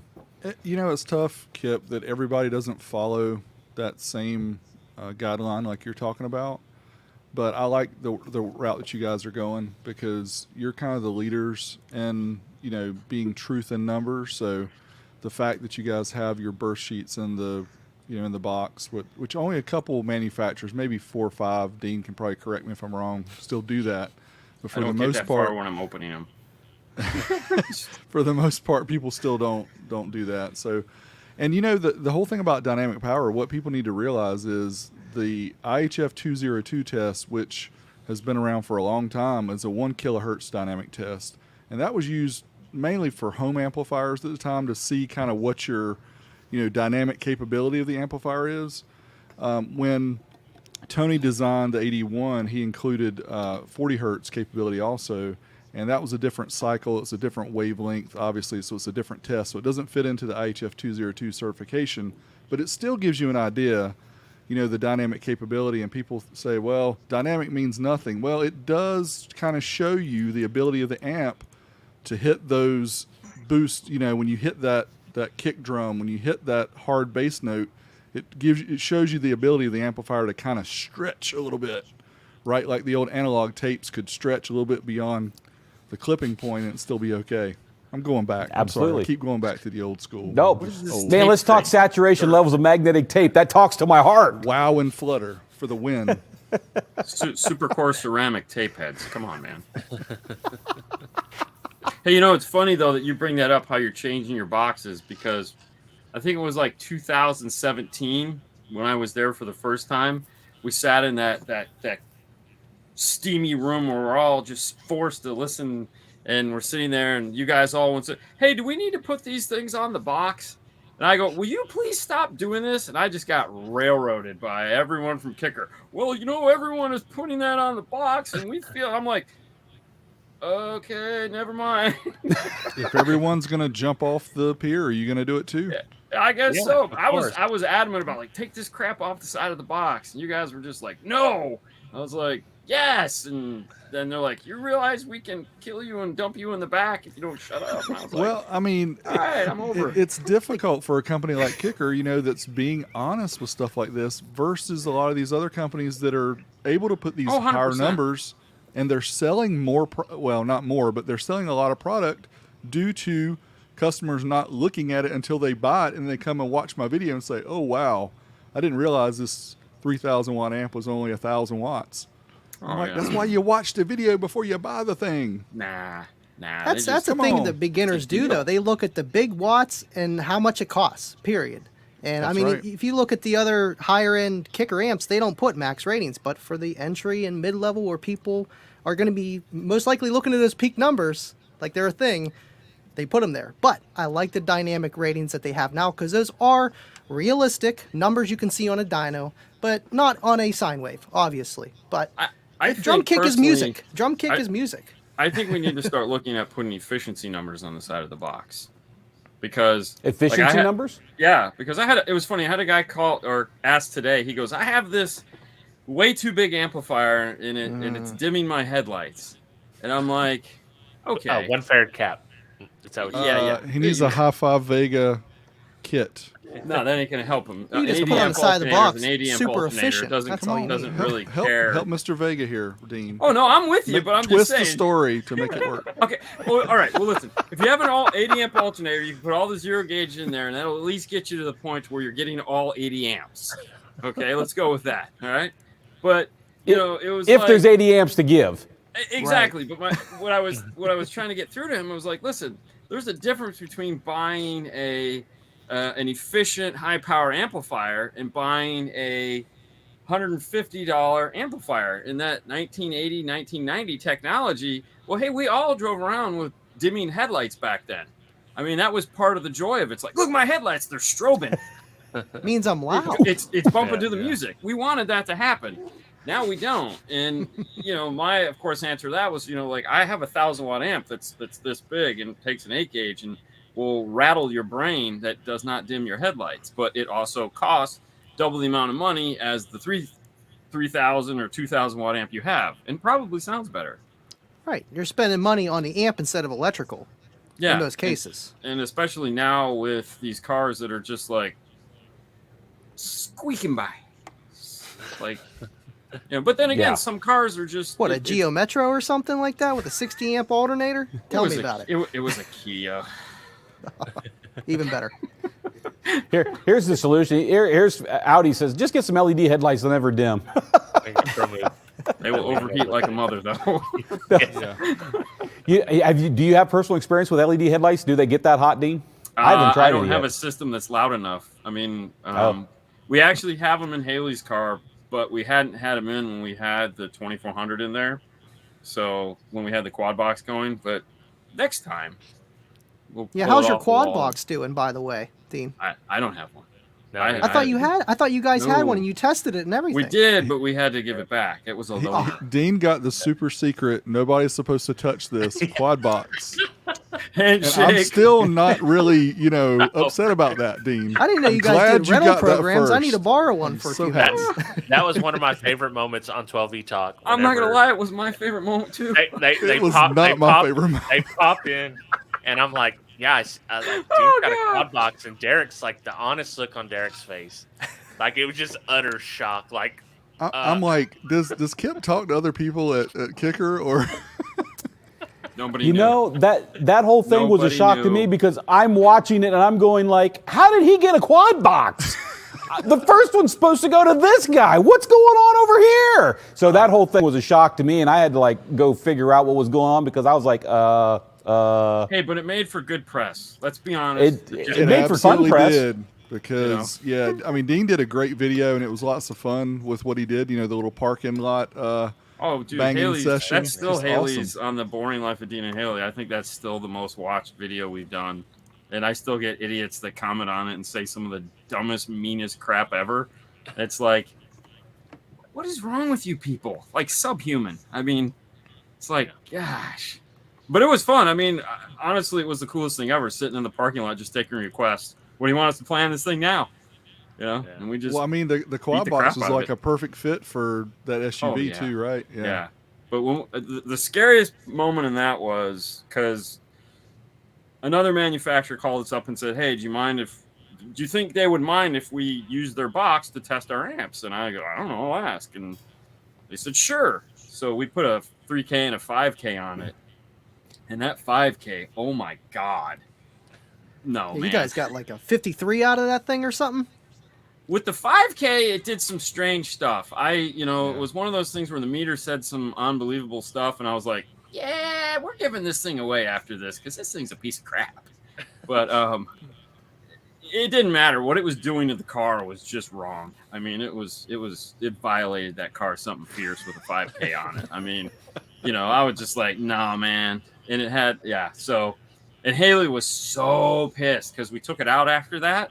Because I'm not leaving it with the 5K in because it had a wicked turn-on pop because we were running 7 or 8 volts into the input on the amplifier, which it wasn't made to do, but I didn't care because they didn't tell me I couldn't break it. So I said, all right, let's take it all out. And we got it home, and I had her little L7T back in there, and she's like, Where's the beef? What? Because she drove around with it for 2 months, and she was like having a blast. Thought she was the coolest kid on the block, which she was. But all her friends were like, because we had one of those moving blankets on the top of it, so you couldn't see what it was. Yeah. And so she had her friends in the back seat, and they were talking, and they had the radio down, and one of them just kind of lifts it up and goes, "What the is that? Oh my god, are you kidding me, dude? Can you turn that on?" And she's telling me about this, and I'm like, "Oh, that must have been fun." She goes, "Yeah, it was really weird." Because she wasn't used to that kind of thing. She didn't grow up like we did. Where we intentionally did that. There was one night we were leaving. We went out to eat. And I was driving in her car, and there was all these guys with S2000s in the parking lot. And I go, "Watch this."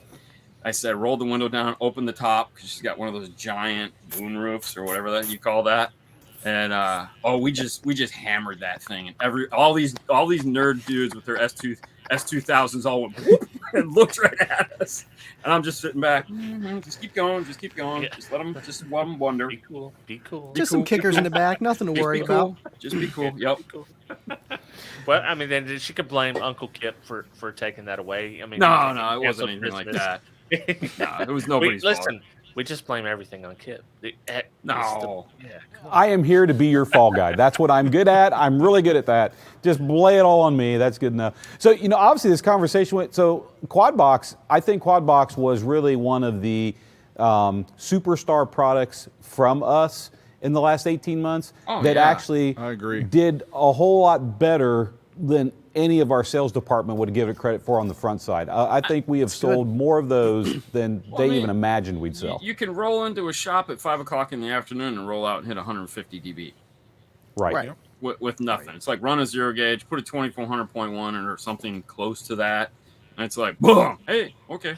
And not only that, it sounds really good too. It's not just a SPL box. I was going to say, looking at the specs, it got some bandwidth to it for sure. Yeah. Mm-hmm.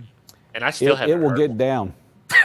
you know, I still You have got not to hear heard quad box. 615s, bro. You got to hear a quad box and a half. No, I got to hear you try to break that truck. Is what happened? You definitely What's that? You definitely tried to break the truck. Oh, we tried to. Oh, We were, dude. There was stuff falling, and we Dude, had that to, was a redheaded stepchild on a bubble Wendy's gum on a and- Saturday night, man. Yeah, man. It was. Yeah, Yeah, we went. we went were full mean to tilt. that, dude. We had to take one of the little kicker multi tools, and we were driving, and we're beating on it, and it's like so. When we weren't live, it was quiet, but all we were hearing is this. And I'm like, oh my god, stop that! So we figured if we found that if we took one of the little tools that we had and we jammed it in the right spot between the amplifier and the plexi, it stopped making noise. We were like, oh, thank God. You know, because we were losing our minds as it was, and that was just really pushing us over the edge. So then that's one of those. Yeah. Go ahead. No, go ahead. I was going to say, we forgot it was there and it went flying out through one of the videos, and then we left it in there when you got in it, Rob. Right. And you're like, what is that? And I was like, that's a sanity thing. Don't tell me about the sanity clause. I know there's no such thing. Oh, yes, there is. Hey, Kip, are the quad boxes still an active product or not? Yes, they are still an active product. It's just right now with the entire issue of production and logistics. They're Yes, the circling world. around somewhere out there in California, I'm sure, on a ship. There's probably one out of one of those ships that's out there on the West Coast. Trust me, it's loaded up with some gear we're waiting on. It's gonna show and the up in thing, our install bay. yeah. Yeah, Dean will get Well, one we need before to- you do, so don't worry about it. we just need to reroute all those ships down to the Florida coast, and Dean can just take the stuff off and straight to his bay, and then he can go with it. Sounds That'd be the good wonderful. way to do it. Yeah, I remember the But first time I saw one of those. Like I was going on a tour and we walked into the sound room to get something, and I wasn't even paying attention. I was just we were talking, and I walk in and I see the giant kicker logo on the side of a box, and I was like, wait a minute, what is that? And it just totally plays it off. It's this 412 box we're gonna build. Time out on the field. Please explain. Because, they just played it off like it's no big deal. It's just 412 box we're going to make and sell. And I'm like, what? Hold on. That's how And they then do you. You walk around and it's like, they just act like, oh, so we're not going to talk about that right there? Like, I can see it with my eyes. I can see it, right? Yeah, no. Well, dude. So when we shot the first documentary, we're in the I always call it the Kipple. I know that's not what it's called. It's close enough. And there's an L7T sitting in there. And of course, everyone else just kind of walks in the room like, oh, look at the big metal thing with the woofer in it. Well, that's pretty cool. All right, let's go to the next thing. Ooh. And I'm of course like, and Aaron was in there, and I start filming, and I go around to the backside of it, and I stop, and I looked at him, and I go, ooh, I probably shouldn't film that, should I? And he goes, oh, yeah. We weren't supposed to leave this in here for the tour. Don't tell anybody what it was. So in the video, you see the front of it, but just as I turned, I stopped. So you couldn't see the backside of it. So no one really knew that what they were looking at in the video was the first view of the L7T. And it was kind of funny. But yeah, he was like, my bad. Yeah, you gotta, like, Aaron's desk is full of stuff you shouldn't see. Oh yeah, He's like, yeah. You're just looking. I want to just look at everything in every drawer you have, Aaron. I want to see what you got in there. Yeah, Well, he's it's like smart, man. everyone's smart. desk has a. Hey, Kip, do you have a Warhorse sitting on your desk? The old one? The old course he Warhorse does. sitting on my desk? No, I unfortunately do not. So you're like the only one? Probably. But I you do guys have actually- some. Did you guys actually sell those? The War- yeah, we sold those.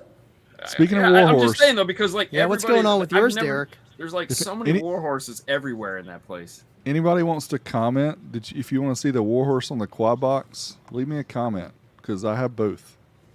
I think it will be fun. That's gonna be Have the fun to batteries wire up. power that Yeah, it's thing. going to be fun to wire up too, Kip, because I Like have wire- studied that wiring diagram, and yeah, it's going to take me a little while to figure that out. But It ain't I'll easy, get it. especially with You mean 4 subs, you trying to didn't get get the Warhorse impedance for certified? that. 4 dual voice coil subs He's not too. Warhorse So. certified yet. You didn't But- get You'll Warhorse have certified. to. The yeah, you have to do manual a little has bit of the rewiring. exact setup as the quad box because it has 4 dual twos, which is exactly what's in the quad box, and it shows you how to wire it. So it's just a matter of big dummy figuring out how to do it, and then we're good. I got a piece of paper somewhere from John Myers that we had to sit through an hour-long class of him telling us how to use the Warhorse so that we could get Warhorse certified.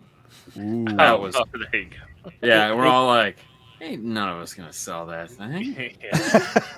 We sold. I mean, there's a few here, but we did sell quite a few of them as well. So it was one of those things. But there are some floating around. Speaking of Warhorse, which kind of harkens back to the Solo X time frame. South Florida boy here, so maybe somebody Dean. He's Probably wanting to not. know if they can get. Yeah, probably not. But can you tell us the square size holes we need to cut out for the 10, 12, and 15 so I can get ahead of the game for a custom made box? That's a good question. Let me get with R&D and see if we're comfortable on those, because I'm pretty sure we've locked the basket dimensions down at this point, that there won't be any changes. Let me verify that, and if they're comfortable with us sharing those sizes, we'll do it on next week's Unmasked show. So tune back in next Tuesday. If it's available, we'll post it then. So that's a good question. That is a good question. Was a good question. So going from the quad box, I know, Dean. It was hilarious because I had arranged for the first release video to be done with Dereck Williston. And I was going to get one to him, and then you end up getting one that was a prototype before we had production, which is the one I saw the video on. So we've all had a good laugh about the quad box, and that thing, it's big and it's fun, and people who experience it, they enjoy the quad box. It's the but best. I'm going to go the opposite direction because your boy Hi-Fi Vega just recently posted an unboxing video on it and did a full review. And that's the complete other end of the spectrum, which is the little Snowman tweeter pods. And these things have also kind of taken the world by storm. And we sell and have sold a ton of these. Go ahead and give me your opinion on these. I know that we've got a set in your hands, and I think, Dereck, you've got a set in your hands as well. Sure do. I know that at least these two share the opinion. One of the downsides is, where is the mid bass that goes with these? Yeah, come on. Hey, let's keep this show on the positive side. Debbie Downer. The bass is coming from your doors and your rear end. Lori's in the comments. She knows what's up. It's all good. Those Snowman look great. There was plenty of phone calls that went out after it was announced, where there was irate people on one end and people on the other end going, "Hey, what? Oh my gosh!" And I'm not going to tell you who the irate person was.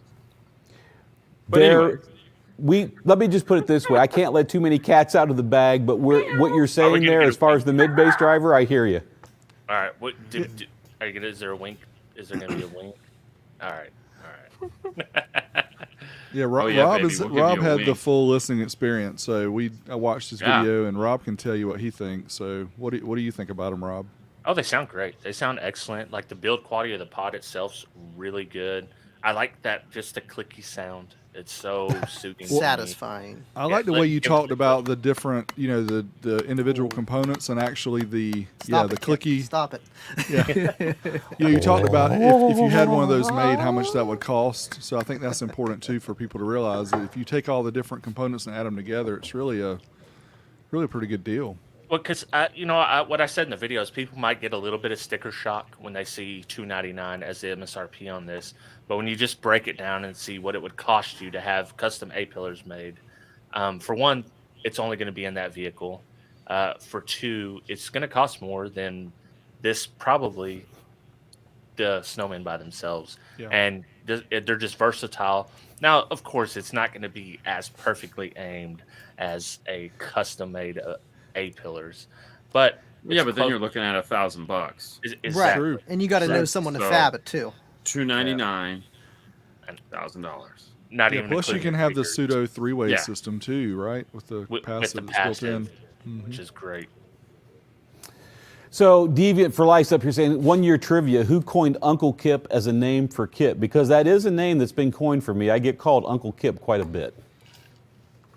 Kind of funny. I don't know. That's a 14.4 volt talk thing. Yeah, exactly. That's a 14.4 volt thing. And then Saber Small at Wilson Audio Labs. I am looking at the Warhorse to quad box diagram, and wowzers, that is a wiring pain. Yeah, I think I need the color version, because the one I printed out, it's got like dots, it's got dashes, and it's got solid lines. What's that? They have to fly John out to your house. There you go. He can wire it all up, and then there you go. I like that. Kit, we're gonna have to work on that. We can work on that. You know, Eric says, please be a 6x9 Q-class mid-bass. If so, I'd run those with the Snowman setup. Good idea, Eric. We're always listening. There we go. Two winks in one show, man. Wow. I'm currently building custom A-pillars. It's very expensive to DIY it, especially if you are buying all the materials. I'm at $800 just in materials and tools. That's Pool Addict 24/7. Wow. And I think that's one of the things, you know, when Robert and I got into a conversation on it, not only last night, but prior in a texting, is that what the Snowman really brings to the table is, yeah, it's $299, but when you start breaking out all the components, the passive crossovers, the enclosure itself and everything, this is an extreme value at $299. Well, okay, so this is one of the things that irritates me always, is that why are we thinking that $299 is a high price? Because the reality is $299 isn't a high price, and if you know, I mean, we sell $800,000 sets of speakers all day long, and at $299, that's actually a discounted price. So if there was a Q class version of this, that would be home. This is like a KS. So I mean, there's a world in where a Q class version of this exists, and it's, you know, $699, and so, you know, because it's not in the league of a Q class. It's less. I'm not going to tell you there's a Q class version of this coming, but I'm also not going to tell you that it hasn't been talked about. Not at all. What? Right. I think it's in the context of Kicker. So people will say KXA 2400, they're like $1,000. Listen, like, you can price out other name brand 2400 watt amps and see where you land, and it's often going to be more than $1,000. We live in a world where there's a kit that sells for $35,000, and the simple answer to that is, hey man, it ain't for everybody. It ain't for you. It ain't for you. There's other stuff for you. This one ain't for you. This one ain't for you. Yeah. So, and the Uncle Kip phrase, I was waiting for someone to reply in the comments, see, and they didn't. It was Dean that came up with that Uncle Kip phrase. So, for better or for worse, I guess I got to own that. It's okay. There could be worse names. Yeah, Uncle Bug. There are way much worse things. So I'm looking at the time here, and I know all the people here can go in the feed all night. It's 8:51. So what I want to do is, because we got some things we want to do special at the end of the show with you guys. So if you don't mind, Bill, if we got some winners tonight, love that. So what we're going to do is this. Let's just leave everyone. Let's leave the Hollywood squares here up on the screen, and let's go through. Let's start at our be sixth place and fifth place tonight. And our sixth place and fifth place winners tonight, you're going to win a set of EB300 earbuds. You're going to get a pair of those famous Kicker koozies to keep your favorite beverage chilled while you're watching the Kicker Unmasked live weekly, or chilling out at the lake on the weekend, whatever you like to do. And, of course, an Unmasked T-shirt. Now, the instructions, I'll give them to you here, and also do it at the end when we get to the first place, the second place winners. If you're a winner, you can email us tonight if you want to. And if you want to reach out, it's social@kicker.com. But Bill will email notify all winners tomorrow morning. When you get notified, when you respond to that email, some things we definitely need from you. First off, we need your shipping address, no P.O. box. We cannot ship to a P.O. box. Secondly, we need your phone number. We promise we're sincere, legit about this. It's not for any marketing purposes. It's just no matter how we ship it to you, whether it's UPS, USPS, FedEx, DHL, or carrier pigeon, they want a phone number, so if they can't find you or need to arrange for you to come do a pickup at the hub there, they can get a hold of you. So the number is just to go into the shipping info. You will not receive any other marketing information or things with your phone number from Kicker. And then last but not least, know you're in a hurry when you're in that contest. Maybe you meant to hit XXL, and like me, you accidentally hit schmedium. We want you to confirm your shirt size, because we want to make sure you get the proper shirt size. So with all that information said, Bill, let's start with winner. Have you got 6 and 5 together, or are they separated? Okay, let's go with winner number 6, Bill. Who is it? Throw them on the screen. Winner number 6 tonight is Timothy B. from Louisiana. Timothy B. Perfect. You're the 5th place loser. There's only 5 more people getting a prize in front of you. But with that said, you are winner number 6 tonight. Thank you for tuning into the show. Thank you for spending some time with us and hanging out. Hopefully you enjoy the show, get something good out of it. And you're obviously getting something good out of tonight, because you're going to get a set of those EB300s, a T-shirt to fit you in the Kicker Unmasked, and a pair of koozies to go along with it. So thank you for watching tonight. Mr. Timothy B. from Louisiana. Winner number 5, Bill. Who is it? Jason H. from Kansas. Jason H., congratulations. You are winner number 5 tonight. You're getting the same prize package. That'd be a set of the EB300s, the koozies, and the Kicker Unmasked Live t-shirt. Thank you for playing and watching the show tonight. Hope you come back and join us on another Tuesday night episode in the future. So that's 5 and 6, which is really third place prizes on a typical night. So now we're ready to go to second place prize. Let's not do math. Let's not do math. Come on now. I do a little. Hey, 1728, 1132. That's all you need to know. So with that said, we've got a 4th place and a 3rd place, and you two lucky winners are going to get a set of the Tabor 2 wireless Bluetooth headphones, the koozies, and the Unmasked Live t-shirt. So Bill, who's number 4 tonight on the show? Colby C. from South Carolina. Colby, nice. You are winner number 4 tonight. You're getting a set of those headphones, as we said. You're going to get those koozies and a Kicker Unmasked t-shirt. Thank you for joining us tonight. We certainly appreciate it. Bill, who's winner number 3? Dawn W. from Oregon. And I'm not trying to make an assumption here, but I'm going to assume that is a female. And if it is, that's great, because that would be one of the few female winners we've had on the show. So, Dawn, for her husband. Yeah. Yes, absolutely. So, Dawn, congratulations to you tuning in from Oregon. Thank you for watching the show. And congratulations, Tabor 2s, pair of koozies, and a Kicker Unmasked Live weekly shirts coming your way. Look for the email from Bill in the morning. And that brings us to first place tonight. And first place tonight is a set of... Second place. Well, first place is there's 2 first place winners. And they're both, it's first and second, but they both get the same thing. You're getting a set of the Robert Hi-Fi Vega certified model number. He loves the model number on these. This is the 49 KSMT 2504 XL KIP Special Edition Mark IV. Right there. That's what you got going on in your hands right there. That's a mouthful. It's a pair of the Snowman. So, or it's a pair of the Snowman. So this is going to be second place winner tonight. Yeah, you're going to get each one gets give you one. That's it. Like he gets one, he gets the other. That's how this works. Yeah. Whoever wins these, if you two could get together, you'd have stereo, because you'll have one and you'll have the other. So only Dean would think of that cruel trick. That's funny. So winner number 2, you're going to get the Snowman pods, you're going to get a pair of the koozies, and you're going to get that Kicker Unmasked Live weekly t-shirt. Who is winner number 2 tonight? Bill. Meredith. Wow, Meredith M. from That's Nevada. definitely a girl this time. Second. Boom. Meredith M. from Nevada, you are winner number 2. You're getting the Snowman pods, the t-shirt, and the pair of Kicker koozies. Congratulations. Thank you for watching the show tonight and tuning in. We certainly appreciate it. This is just a small way that we show our appreciation by doing these prizes every week. And since it's our birthday episode, we figured why not double up the prizes for everyone out there. So that means we still have one more winner, which would normally be the grand prize winner, winner number 1. Bill? Who's it? Tonight's final one, Troy C. from Ontario, Canada. Canadian house. Deal. We hear it. It's going to be that is 6 to 8 awesome. weeks before he gets his. It will be. Now, Troy, first off, congratulations from Ontario, Canada. Thank you for tuning into the show tonight. Congratulations on being a winner. You will get an email from Bill in the morning. Now, a Canadian winner, and we let everyone know this back when we were able to bring Canada onto this whole contest thing, is we have to work through our distributor in Canada, Jemson, to get your prize to you. So it could be 4 to 8 weeks before you receive your prize, but you will get your prize. Stay in touch with us here at Kicker. When you get the prize, let us know. If you don't receive the prize within 4 to 8 weeks, definitely reach back to us. I'm pretty sure you will. But congratulations. I'm glad to see such a broad swath of winners, especially, male, female, and people from Canada. All over the place. A round of applause. Just pretend you're ordering something, late night on TV. It's always 4 to 8 weeks for those anyway. So you're Exactly. good. And it may or may not be a current model by the time it gets to you. I will speak from experience about the women winning.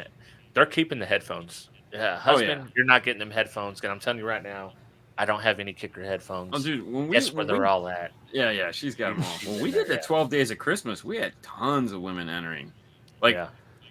We gave away that Jensen double screen radio. A woman won that, and she's like, "No, this is mine." I was like, "Okay." Oh, she kept it. It was hers. Oh yeah, she's like, "I'm not giving this away." Yeah, it's like, all right. This community has no gender. Absolutely. Right. Absolutely. Just looking at a few comments here that came up while we were doing all that, Eric Perry, can we get a wink from Kip for a possible 6-channel key amp to run a 3-way active front stage. Here's what I'll say about that, Eric. The Key product line is, we only really have 3 pieces of that puzzle in the Key line. That's the Key 200.4, the Key 500.1, and then the Key lock. And as I've always told everyone, there's going to be more products coming to the Key family. The problem right now in today's climate, and the reason you're not seeing anything really right now, is we can't keep up with getting the chips and the DSPs and the microcontrollers we need to make those 3 products in a timely manner, much less bring anything new to the market at this time. So will there be other products coming to the Key family?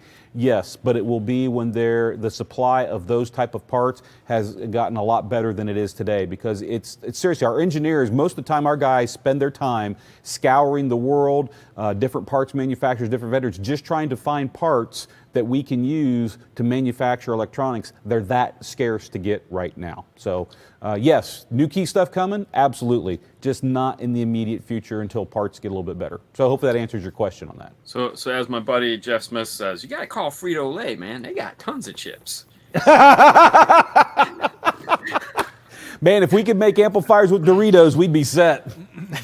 No, it's funny you say that though, because every time I talk to Joe, he's like, what are you doing? I'm like, I'm working on this, and I go, what are you doing? He goes, I'm testing another chip in one of our amplifiers to see if this will work.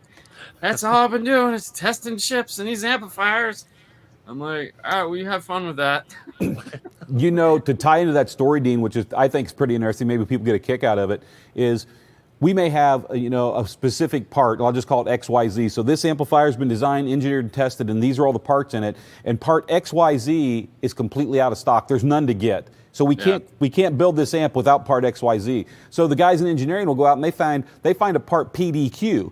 Well, they have to bring in part PDQ, they have to put it in the amplifier, and they have to go through all the same testing that it did to approve the amplifier, and that part has to meet all the standards. They've actually gone through and done that and get to the end where it's okay, and then we go say, okay, we can use part PDQ, and we're told, well, there's no more of those parts. Sorry. And so they're back to doing the same thing again now with part CDE.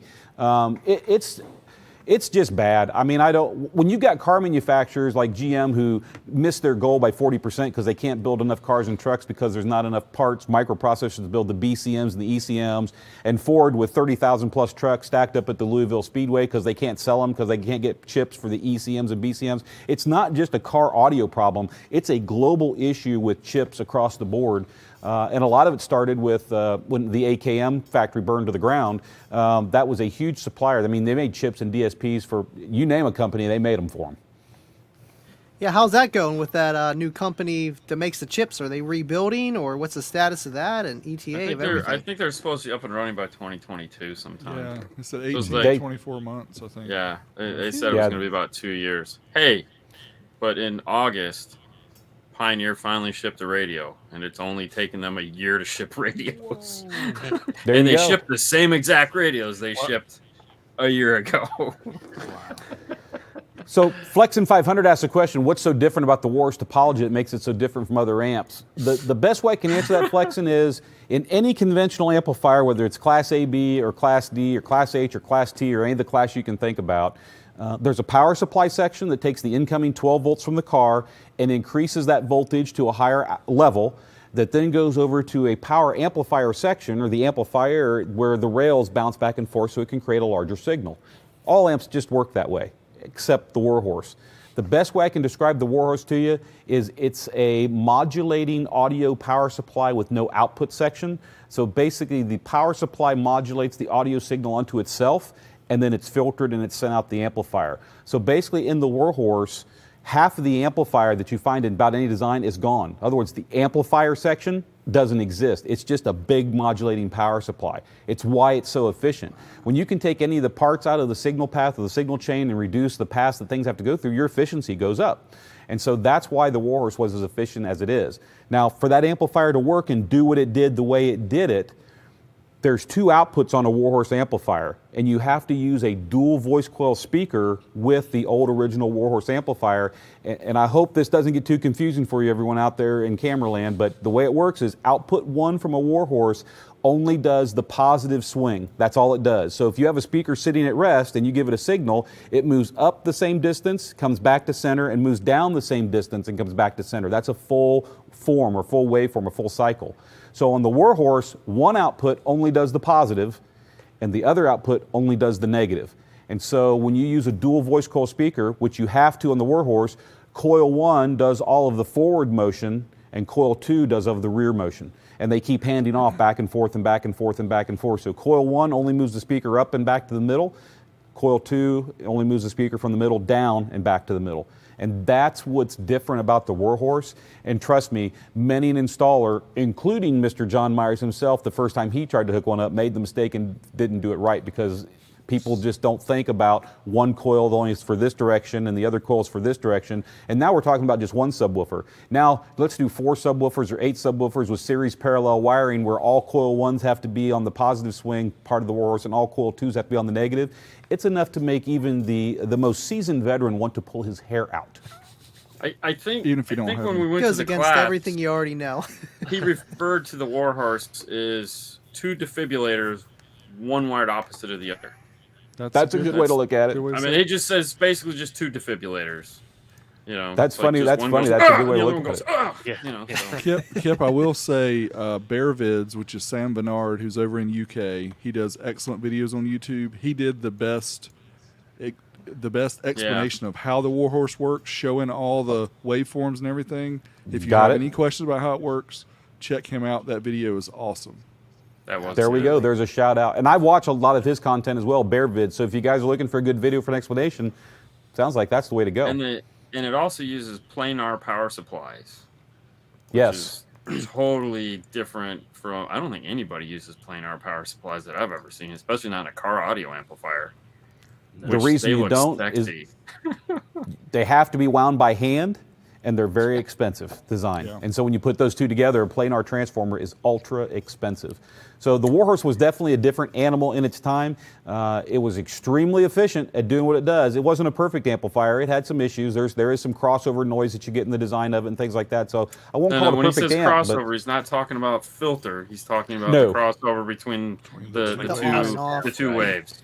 Yeah, but that was made for the Solo X, for like a burp vehicle, SPL, to get the most efficient power, you know what I mean, from what you had. You had to hook up like 8 Solo X's to it to handle the power that it had. I mean, it was it was 4, made for maybe nobody. on a burst, definitely. Yeah, because you think you got to wire, 2 ohms on each coil, 1 and 2 ohms, 2 ohms, and you got a dual 2.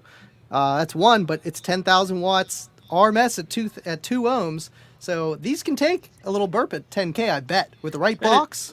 And it's only got 6 zero gauge inputs. Right, that's it. That's all you need. You know what I mean? But you're pulling 1,000 amps of current too, so. All good. That's all you need. Did you write the manual for that? Did you write? Who wrote the wiring diagrams for that? I feel sorry. That would have been. Let me see. That would have been. I think Tim Gertz did that. Tim Gertz is another gentleman who used to work here with me, and he and I, for about 3 years, we did all the installation manuals, diagrams, everything you see in there. If you open up any Kicker manual, if you go back in the past and look at Kicker manuals, and you see a lot of stuff with the Sam and Sid stick figures who are doing funny stuff together, like if you've seen them on the original Solo X, the Sam and Sid with the ambulance going to the hospital because they didn't follow the instructions on the heavy woofer. That was during the time frame that Tim and I were doing all the manuals. We kind of have that. I'll give a shout out and homage to him because I grew up there in that time frame. It's kind of like audio control, do not deep fry or saute. That's great instructions to put on the side of your electronic box. And so I kind of have that sense of humor growing up through that. So Tim and I applied our version of that when we were doing the owner's manual for that 3-year span. So if you ever go look at an owner's manual and you see the stick figures and that stuff, or Sam and Sid, that tells you that Tim and I were involved in those manuals. It was fun. Matter of fact, I'll share this with you. If you're looking for a good laugh sometime, go to kicker.com, go to the support section, and download the technical support paper for the Solo X18 subwoofer. And when you go to that, there's one enclosure that's in that thing, and it's called the Trucker's Car Wash. And it's got all these funny things about how you build the enclosure and how big the enclosure is and what you need to power it. And it was all done fun. There's no reality to it at all. But then the frequency response curve that you see for what the response of the Trucker's Car Wash is, and I'll let the cat out of the bag so you can have fun with it. It's actually the side profile of my face, done in a leap graph. That's the Easter egg. It's great. That's the Easter egg. So if you ever go look that up in the KICKER Solo X18 Tech, not the owner's manual, but the Tech manual, and you go to the response curve for the trucker's car wash and turn it on its side and look at it, you'll go, well, that's Kip. There's his profile. I know. When I was building Cookie Monster, I kind of took some specs off the trucker car wash. We're just big as you can. Oh, so that was some fun that Tim and I had on that. Tim and I had a blast writing manuals during that time frame, and so that's just some of the humor that he and I put into it. So if you're ever in for a good laugh, go back and look in that generation of manuals, because there's always a little tidbit that we've hidden in there. We had fun doing it. Varun, and I'm going to, Naransing, Varun, I apologize if I butchered your last name. Asking for L7X12, I need 2, when and how. Varun, what we're telling people right now on the new L7X is, like we've said in the show before, and I know we'll continue to say, because maybe you don't hear the information, we're looking Q1, Q2 of upcoming 2022. So hopefully we'll see them then. And another question that came in of the feed over here, and it went by and I can't see it here, but someone asked, just so you know how proactive KICKER is do what? Who do we got? We do? Oh, Mr. Barber. Well, bring him in. Shoot. Add him to the feed. Mr. Barber. Yo. Hi. What's up? What you doing, man? I was watching the fights from the weekend. So you're just crashing the party, huh? Yeah, and then Will messaged me and he said, get in here, so here I am. Well, here you is. So let me finish this real quick, and I want to come to you real quick, Steve. Okay. To show you as a brand how we're committed to handling this entire global issue on chip shortage and everything, just so you know, KICKER as a company has committed to and took money out of the bank and has bought parts, a lot of money, and have bought parts that we won't even see for 2 years. We have gotten, if you don't get in line now and start buying your parts, the problem's only going to get worse if you don't get in line now. So we have purchased parts and done things on our end to do everything possible so we can have parts to build products for you guys. And we've gone so far out there, some of these parts we won't even see until for 2 years from now. So that's the reality of parts shortages right now, and we are, as a company, very proactive on a daily basis in sourcing different companies to find parts, testing those parts to make sure they will meet and pass the KICKER standards on amplifiers so we can use those to build products. And we have got in line and we have put up a lot of money to make sure that we're going to continue to have parts 2 years out and more. Because I think this global chip thing, I think it's got about another 2 year shelf life before it starts cleaning up. Hey, you guys are doing your best. That's all you can ask for. That's all we can do, and I appreciate you saying that, Andy. And so, Steve, real quick, since you're joining the feed, how was Showdown? The Showdown was good. It was a different experience being with the Taco Festival, versus just a standalone show. But it was good. It was good. There was a lot of cars. It was we had 180-ish car, just standalone base cars come through our side. That's a big show. Wow. Wow. Yeah, and I think it was right around pretty close to 1,000 on the car side. Woo! Wow. So that show's big. You're getting bigger. I mean, I wish I could have been there. This is, obviously I've been to not obviously this year or last year, but prior to that I was to the 2 or 3 showdowns that you did in Vegas. And I mean it sincerely when I see what you're doing. You have the potential for that show as it's growing. It's going to become the quote-unquote Slamology of the West. I mean, it's got that potential. Definitely has the potential. The only thing that, going into the week, having it with SEMA made tons of sense to me, right? But after having a car audio section at SEMA for 5 days and then having the showdown on the weekend, you could probably tell my voice is half gone. You sound like me coming back from a normal SEMA trip. Yeah. So, I'll tell you what, if the SEMA thing happens again, the showdown, it may just move again. I don't know. I just don't know if I could do that again. It was a lot. But the SEMA thing was kind of what we expected the first day. We couldn't play for a couple days, and the last day was freaking awesome. But, good. I'm glad to hear that. I heard, I saw some of the videos, SEMA Ignited. It went really well. Yeah, it was the Ignited. They let us just do whatever we wanted. Where were you guys at SEMA? Like, where were you guys hiding? So we went looking for you, but we couldn't find you. They put us in a real, like, if you were to look on the map at SEMA and say, where on this entire map can we put car audio vehicles would be the worst spot? That's in the middle. No, it wasn't they in the basically middle. Put us next to the South Hall and the walkway between Central and South. So we were like in this corner alleyway with a 100-foot wall on our left and a 100-foot wall in front of us. Yeah, I seen walls. I was like, what's going on here? You know what I mean? So they made the cars like 5 times as loud as they normally would be. Parking hell, man. Let's go. Yeah. I think I went looking for you guys Thursday. Yeah, we went looking Thursday, but we were like, we were trying to find the base. There was no base. We well, you couldn't hear them? You couldn't even hear them? No, Thursday they made everyone turn it down. Oh, like, no. Right. After Tuesday, we played for like 30 seconds. Tuesday, like 9:30. Yeah. And the guy comes running out like frantically. So because we heard it Tuesday. We just stopped. Yeah, we heard it Tuesday morning when we were walking in, and I was like, "Oh man, I can't wait. We're gonna go see this." Mm-hmm. And then when we went out Thursday to try to find you guys, we're like, "There's no base." Well, we kind of made a deal with them. We won't show up we won't show up Wednesday or Thursday, and then Friday let us have some fun. So they let us do that. That's cool. When you tell someone we're going to be coming with loud music, they don't anticipate what we are coming with. Just put it that way. No. Let me tell you, burnt rubber and tires squealing all day long. Right, they'll let it go. You know what I mean? 2-step and fireballs. It's cool.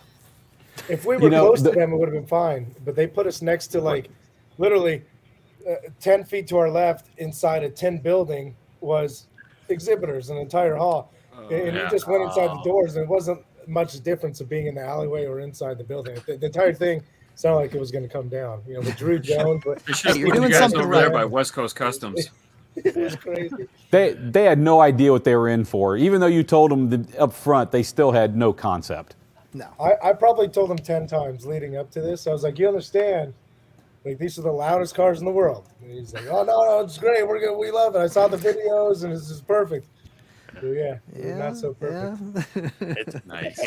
Everybody's heard the loudest car in the world until they hear the loudest car in the world. Yes, exactly. My buddy had 210s back in the day. I know what you're talking about. Yeah, exactly. Hey, Brian Park, good question. Pre-orders, we've actually had that question a lot on the show on the L7X. We don't have a plan for that yet, but we've talked about it, and we'll see what we can do for that. I know a lot of you have been tuned in and watching about the information on L7X. We'll see what we can do as far as creating some kind of a pre-order system. Nothing to talk about yet at this point, but we'll at least acknowledge that, yes, we've discussed it. So there's that. So with you being here, Steve, and everybody here, what I'd like to do, we've blown past the 9 o'clock time frame, which I knew we would. But real quick, what I want to do is JW, can you put our feed as the primary picture and let everyone else surround us? There, perfect. That's what I want to do. And then what I'd like to ask is for everyone, Tim, if you could come out from behind the cameras, Ernie, JW, Bill, can you guys come up here and join me real quick? And this is when the show went south. He's fixing to drop a tear. I can see it. I can feel it. Shh, don't do that to me. Come on, I'm holding it together. I'm holding it together. Don't do that. Picture time, guys. Come on. So, obviously, we kind of set up a little bit of decoration up here, but Jeremy Wynn, JW, as we call him, last week, he's like, man, we have to have a cake for our first year celebration anniversary. So JW took it on himself to actually get a cake and bring it out here. So what I'm going to do is I'm going to have him bring it over. That's awesome. To you. And maybe Tim might have to get us a close-up on cam 1 here. That's nice. Ernie's not going to go to it. That's awesome. 14.4 guys were asking about that. That is awesome. And here's the thing. Ernie's got his headset on because he and Tim are constantly talking back and forth. Right. Did you get it? Can you get a close-up on 2, Timmy? Would you look at that? Would you just look at it? Somebody get Bill up here so we can throw it at him. Right. That cake's got to go in somebody's face, right? Okay, they actually said, and I'm glad they didn't, but they were jokingly, or maybe they weren't, but they were going to put a bunch of Visqueen down here, and then they told me, don't worry about it, it's not what you think. So they wanted to be able to clean up the mess or throw away the body. I don't know which, when they were all said and done. You know, it's not like you had to have the carpet cleaned after the bullfrog video. Yeah. Well, that's a very, very true thing. Could we not have had Ernie's going jump out of a big cake? Ernie's going to get a shot from Cam 1, apparently. But JW, he went out and did this, and he had it done. But this is actually a Kicker Unmasked Live Weekly happy birthday cake. And we wanted to share it with everyone in the feed, including our special guests. Wish you guys could be here to actually have a slice of cake with us. But you going to light the candle, JW? Timmy? Yep. Let's light the candle. And the smoke detector goes off, and the water falls from the ceiling. Well, what we want to do is Sandy was joining us here early, but Sandy took off. And what I wanted Sandy to do is I wanted Sandy to come up here and kind of do the Marilyn Monroe "Happy Birthday, Mr. President" thing, because I figured that would be really. So I'll start this off. You guys ready? You gotta be. No. Come on. You got. Are you kidding me? Happy birthday to you. Happy birthday to you. Happy birthday, Mr. Kicker Unmasked Weekly Live. Woo! Happy birthday to you. All right. So, where's the silly string? Tim, what was he doing with his? This was way too low. Get one. Did you want to So, I knew it was going to be bad. So for those, obviously with everyone here, obviously I'm the knucklehead that they, elected to be in front of the camera most of the time, so I get to be the idiot up here. But I did want to get some time with these guys up here because this show literally cannot happen without this team that's here in front of us and without Tim behind the cameras and keeping things more than just the cameras under control. If you've ever seen things up on the stage set that there's one view and it looks a certain way and then we go to a different view and come back and there's something missing or moved, that's all Tim. He is an artist at moving things around without anybody noticing it. So that's Tim. JW is back there. He's our events manager. So this is an event to us, is what we do. So JW, it's his butt on the line if it doesn't go off well. So we need someone to blame and throw under the bus. So that's why he's here. But actually, JW does a lot of the technical stuff in the back for running StreamYard and making sure the audio levels go out right and keeping Ernie on track because Ernie wears a headset to talk to Tim. And if you've ever seen the behind-the-scenes video, there's a lot of computer and switching and stuff back there. And so Ernie gets lost in La La Land. So JW really kind of knocks on him and says, hey, no, it's like, quit listening. Listen to me. You need to do this now. And so he keeps him under control. Ernie does a fantastic job. Ernie and I went through a lot of growing pains when it came to setting up this studio. And Ernie put together a plan, and it was a fantastic plan, and it came together. And I think we've done a great job with what you put together. And last but not least, we call him Bill Frog, and it is an endearing term to him. It's actually Bill Brown. And Bill, he is our social media manager. He handles everything to do with Kicker, whether it's Facebook or Instagram or things. And, of course, he's an integral part of this show every Tuesday night to try to answer questions, get the information out. So from the bottom of my heart, guys, thank you for what we do. It's awesome. No, I'm not. There it is. I ain't. Yeah.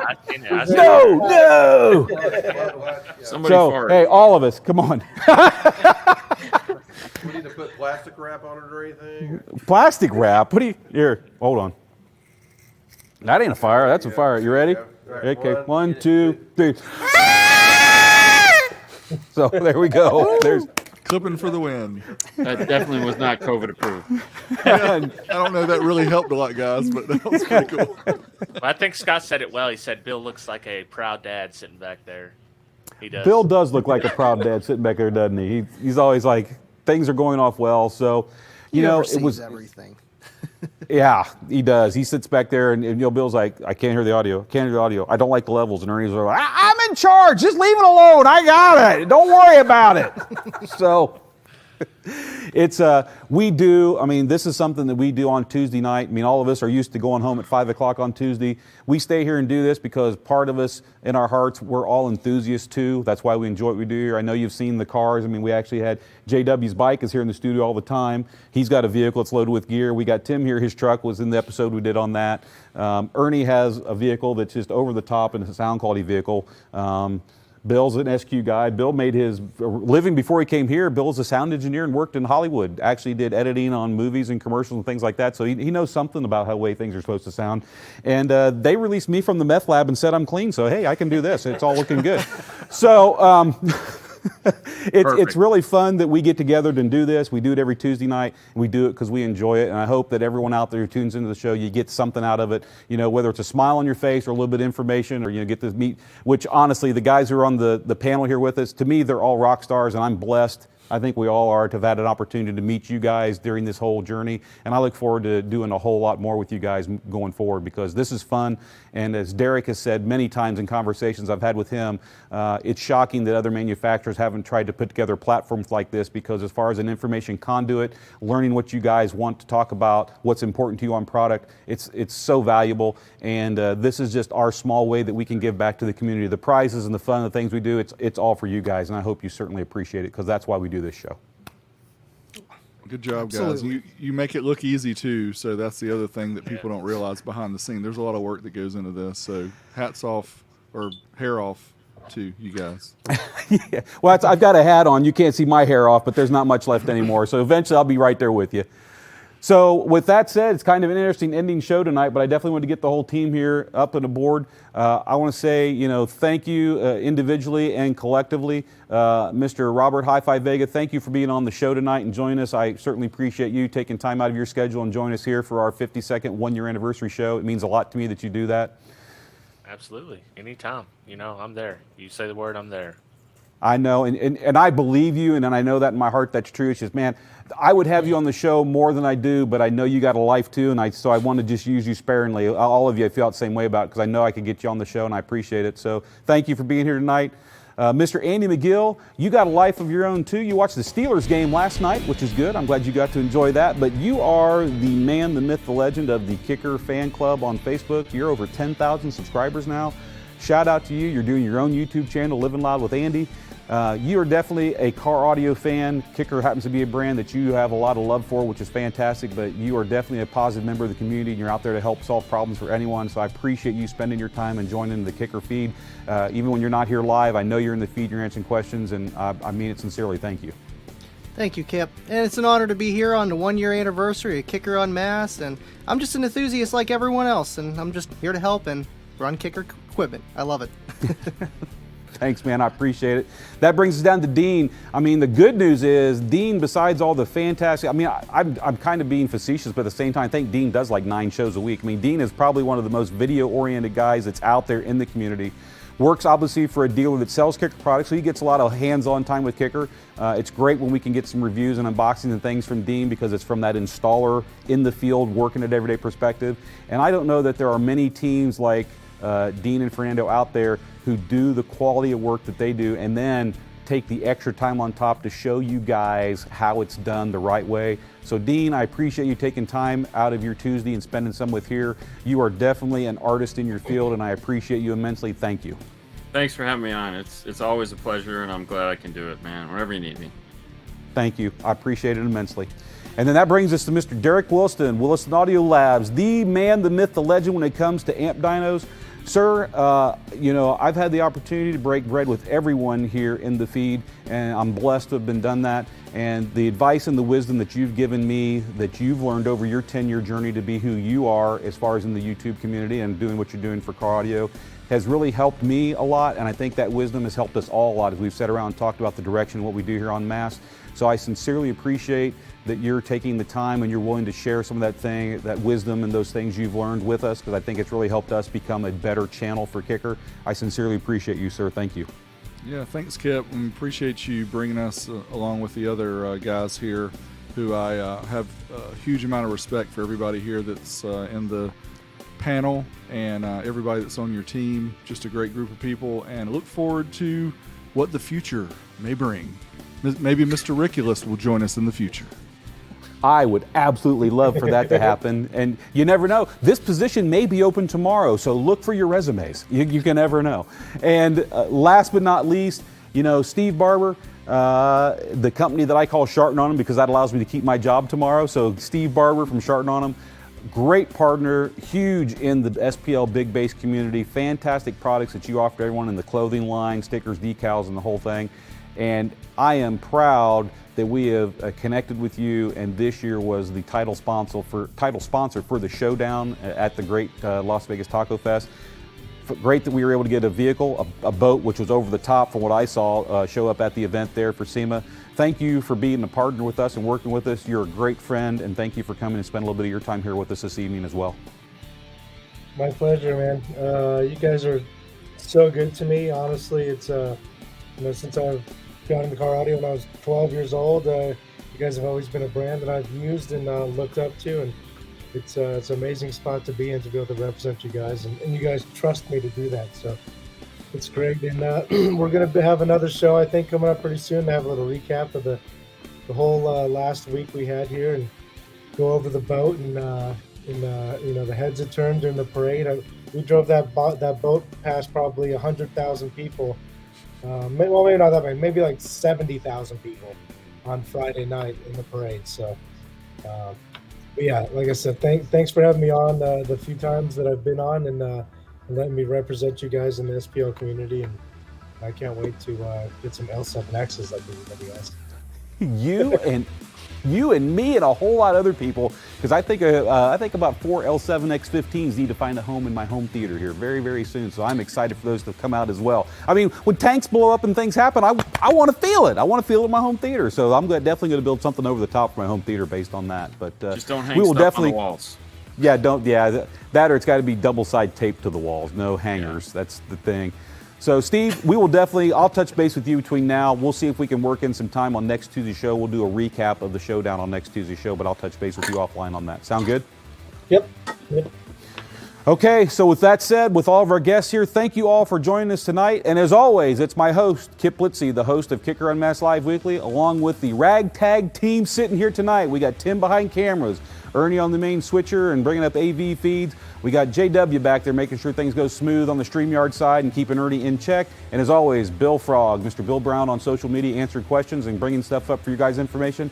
It's our pleasure to be the 5 individuals representing you tonight for the 200 plus employees here at Stillwater Designs and Audio. Kicker, as you all know, about here in Stillwater, Oklahoma. Thank you for tuning in. Enjoy the rest of your week. Be safe, whatever you're doing. We want to see you tuned back in here next Tuesday night. Enjoy your weekend, whatever you're doing. Have fun, be safe, and be sure you enjoy it.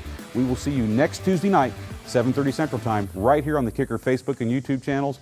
With all that being said, have a great one. We will see all of you next Tuesday. Have a good one, everyone. Right here. Stay living loud.